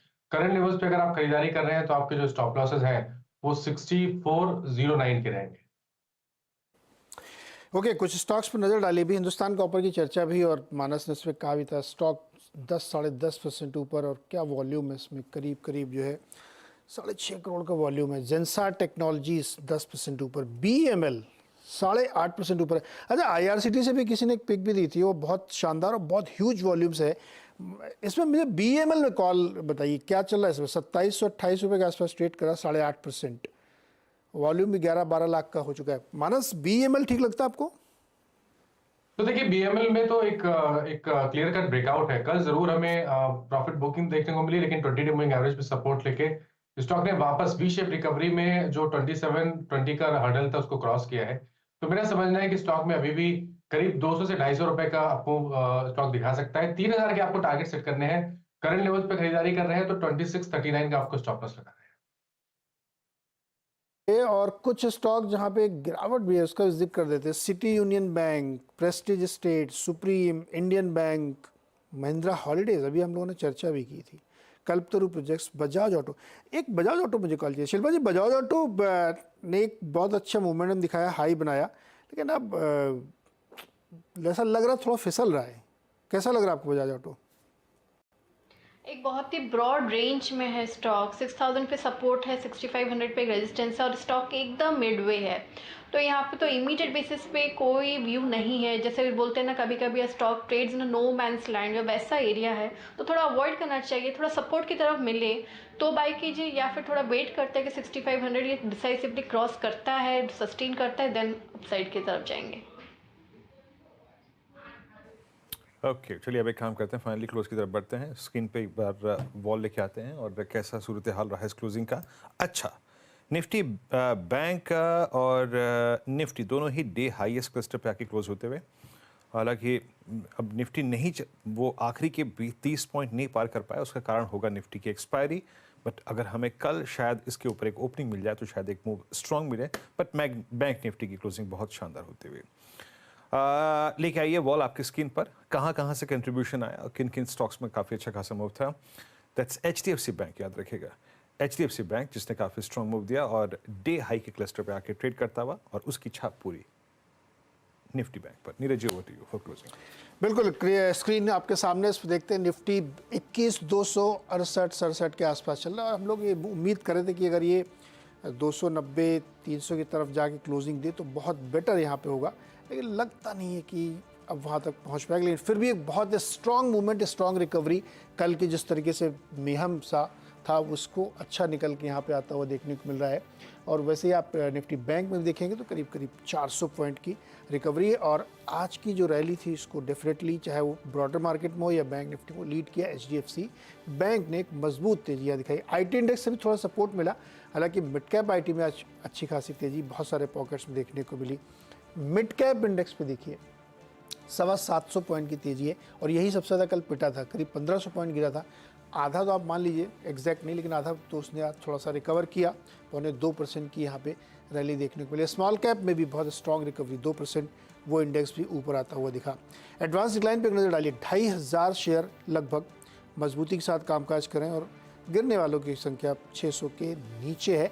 ये दिखाता है कि ब्रॉडर रैली थी कल, जो एक सेल ऑफ हुई उससे मार्केट रिकवर करने में कामयाब हो रहा है, थोड़ा थोड़ा कोशिश कर सकता है। निफ्टी मेटल में डाली, यहाँ पे अच्छी मजबूती, आज हम बात भी कर रहे थे कि NMDC, हिंदुस्तान कॉपर, हिंडाल्को, इन सब में एक अच्छा मोमेंटम दिखा। फार्मा इंडेक्स में भी हल्की 0.25% के आसपास की मजबूती थी, तेजी देखने को मिली। FMCG में ब्रिटानिया ने आज बहुत अच्छा प्रदर्शन किया, हालांकि इंडेक्स सिर्फ आधा % ऊपर है, लेकिन ब्रिटानिया में आज एक बड़ी तेज़ी बनी और एक जुलाई के बाद के अपने लेवल को ब्रीच करने की कोशिश करा। कैपिटल गुड्स में मजबूती 1.28% की तेज़ी 700 पॉइंट देखने को मिली। ऑटो इंडेक्स भी थोड़ा नरम था, लेकिन फिर भी ग्रीन में बंद हो रहा, 42-43 पॉइंट की तेजी। रियल एस्टेट ने फिर से रिकवर किया, बाउंस बैक किया और 1% के आसपास की मजबूती इसमें आपको देखने को मिली। पावर इंडेक्स 2.5% मजबूत, सबसे स्ट्रॉन्ग मोमेंटम तो यहीं देखने को मिला और बंद हो चुका है बाजार। निफ्टी किस लेवल पे क्लोज हुआ है? 281, 9 पॉइंट और, हालांकि अभी ये फाइनल क्लोजिंग नहीं है, प्रोविजनल है, लेकिन हो सकता है कि 290 वीरू 290 आप देख रहे थे, 290 के ऊपर जा सकता है। हीट में आपके सामने है, ज़्यादातर स्टॉक ग्रीन। देखिए टॉप गिनर में कौन है? Power grid, Britannia, BPCL, NTPC, RIL, ये सारे स्टॉक्स ने लीड करते हुए देखा। लेकिन बाकी स्टॉक्स में देखिए आप, फार्मा में डिवीज़ ने भी अच्छा फ़ायदा दिया और कोल इंडिया, ग्रासिम, ये सारे वो स्टॉक थे जो सपोर्ट करते हुए दिख रहे हैं। LNT में भी थोड़ी मजबूती आई, लेकिन लेगार्ड कहाँ से आया? Bajaj group, Bajaj finance, Bajaj auto, Mahindra and Mahindra में कमजोरी, डॉक्टर रेड्डीज ने भी ड्रैग किया वहाँ पे। एक्सिस बैंक आज पता नहीं, ये तो एक ट्रेड ऑफ टाइप का था, एक्सिस बैंक गिर रहा था, HDFC बैंक ऊपर की तरफ मजबूती दिखा रहा था। ITC में थोड़ी सी हल्की तेजी, लेकिन इन्फोसिस मजबूत देखने को मिला। तो नेट आप ये कह सकते हैं कि बढ़त के साथ बाजार बंद हुआ लगभग 130-31 पॉइंट 280 के पास जाके बंद हुआ था। विरोध 9 पॉइंट अभी उम्मीद है एडजस्टेड में आ सकता है। लेट्स सी, लेकिन शानदार क्लोज है नीरज जी, शानदार क्लोज है और बैंक निफ्टी का क्लोज बेहद शानदार है और HDFC बैंक का जरूर रहा। लेकिन अब एक काम करते हैं, आप लोगों की टीम्स को देखते हैं नीरज जी एक बार, और आपकी और यतीम की टीम सुबह जो स्टॉक्स कंबाइन किए गए थे और कंपाइल किए गए थे आज के 20 स्टॉक्स और रुझान उनमें से किन में सबसे शानदार रहा? NMDC शानदार मूव, ऑल इंडिया मोबाइल और एस्ट्राजेनेका ये पिक किया गया था नीरज जी द्वारा और देखिए क्या शानदार 5.5 पौने 5% के स्विंग थे यहाँ पर ये 4 स्टॉक्स। और उसके बाद यतिन ने सेटल किया कोचिन शिप का, टेक्स मैक्रेल और मजगांव डॉक को पिक किया था, इन सब में काफी स्ट्रॉन्ग हो। खैर, आज निफ्टी का वीकली कॉन्ट्रैक्ट एक्सपायर हो गया, कल से नए वीकली कॉन्ट्रैक्ट का कमेंसमेंट होगा। Let's hope for the best. Dow Jones futures एक अच्छी खासी तेजी लेकर कारोबार करते हैं। मैं नीरज जी हर्षदा कल तीनों सुबह एक बार फिर से मॉर्निंग कॉल में और मुनाफे की तैयारी में उपस्थित होंगे, सारे समीकरण और संकेत लेकर। तब तक के लिए नमस्कार।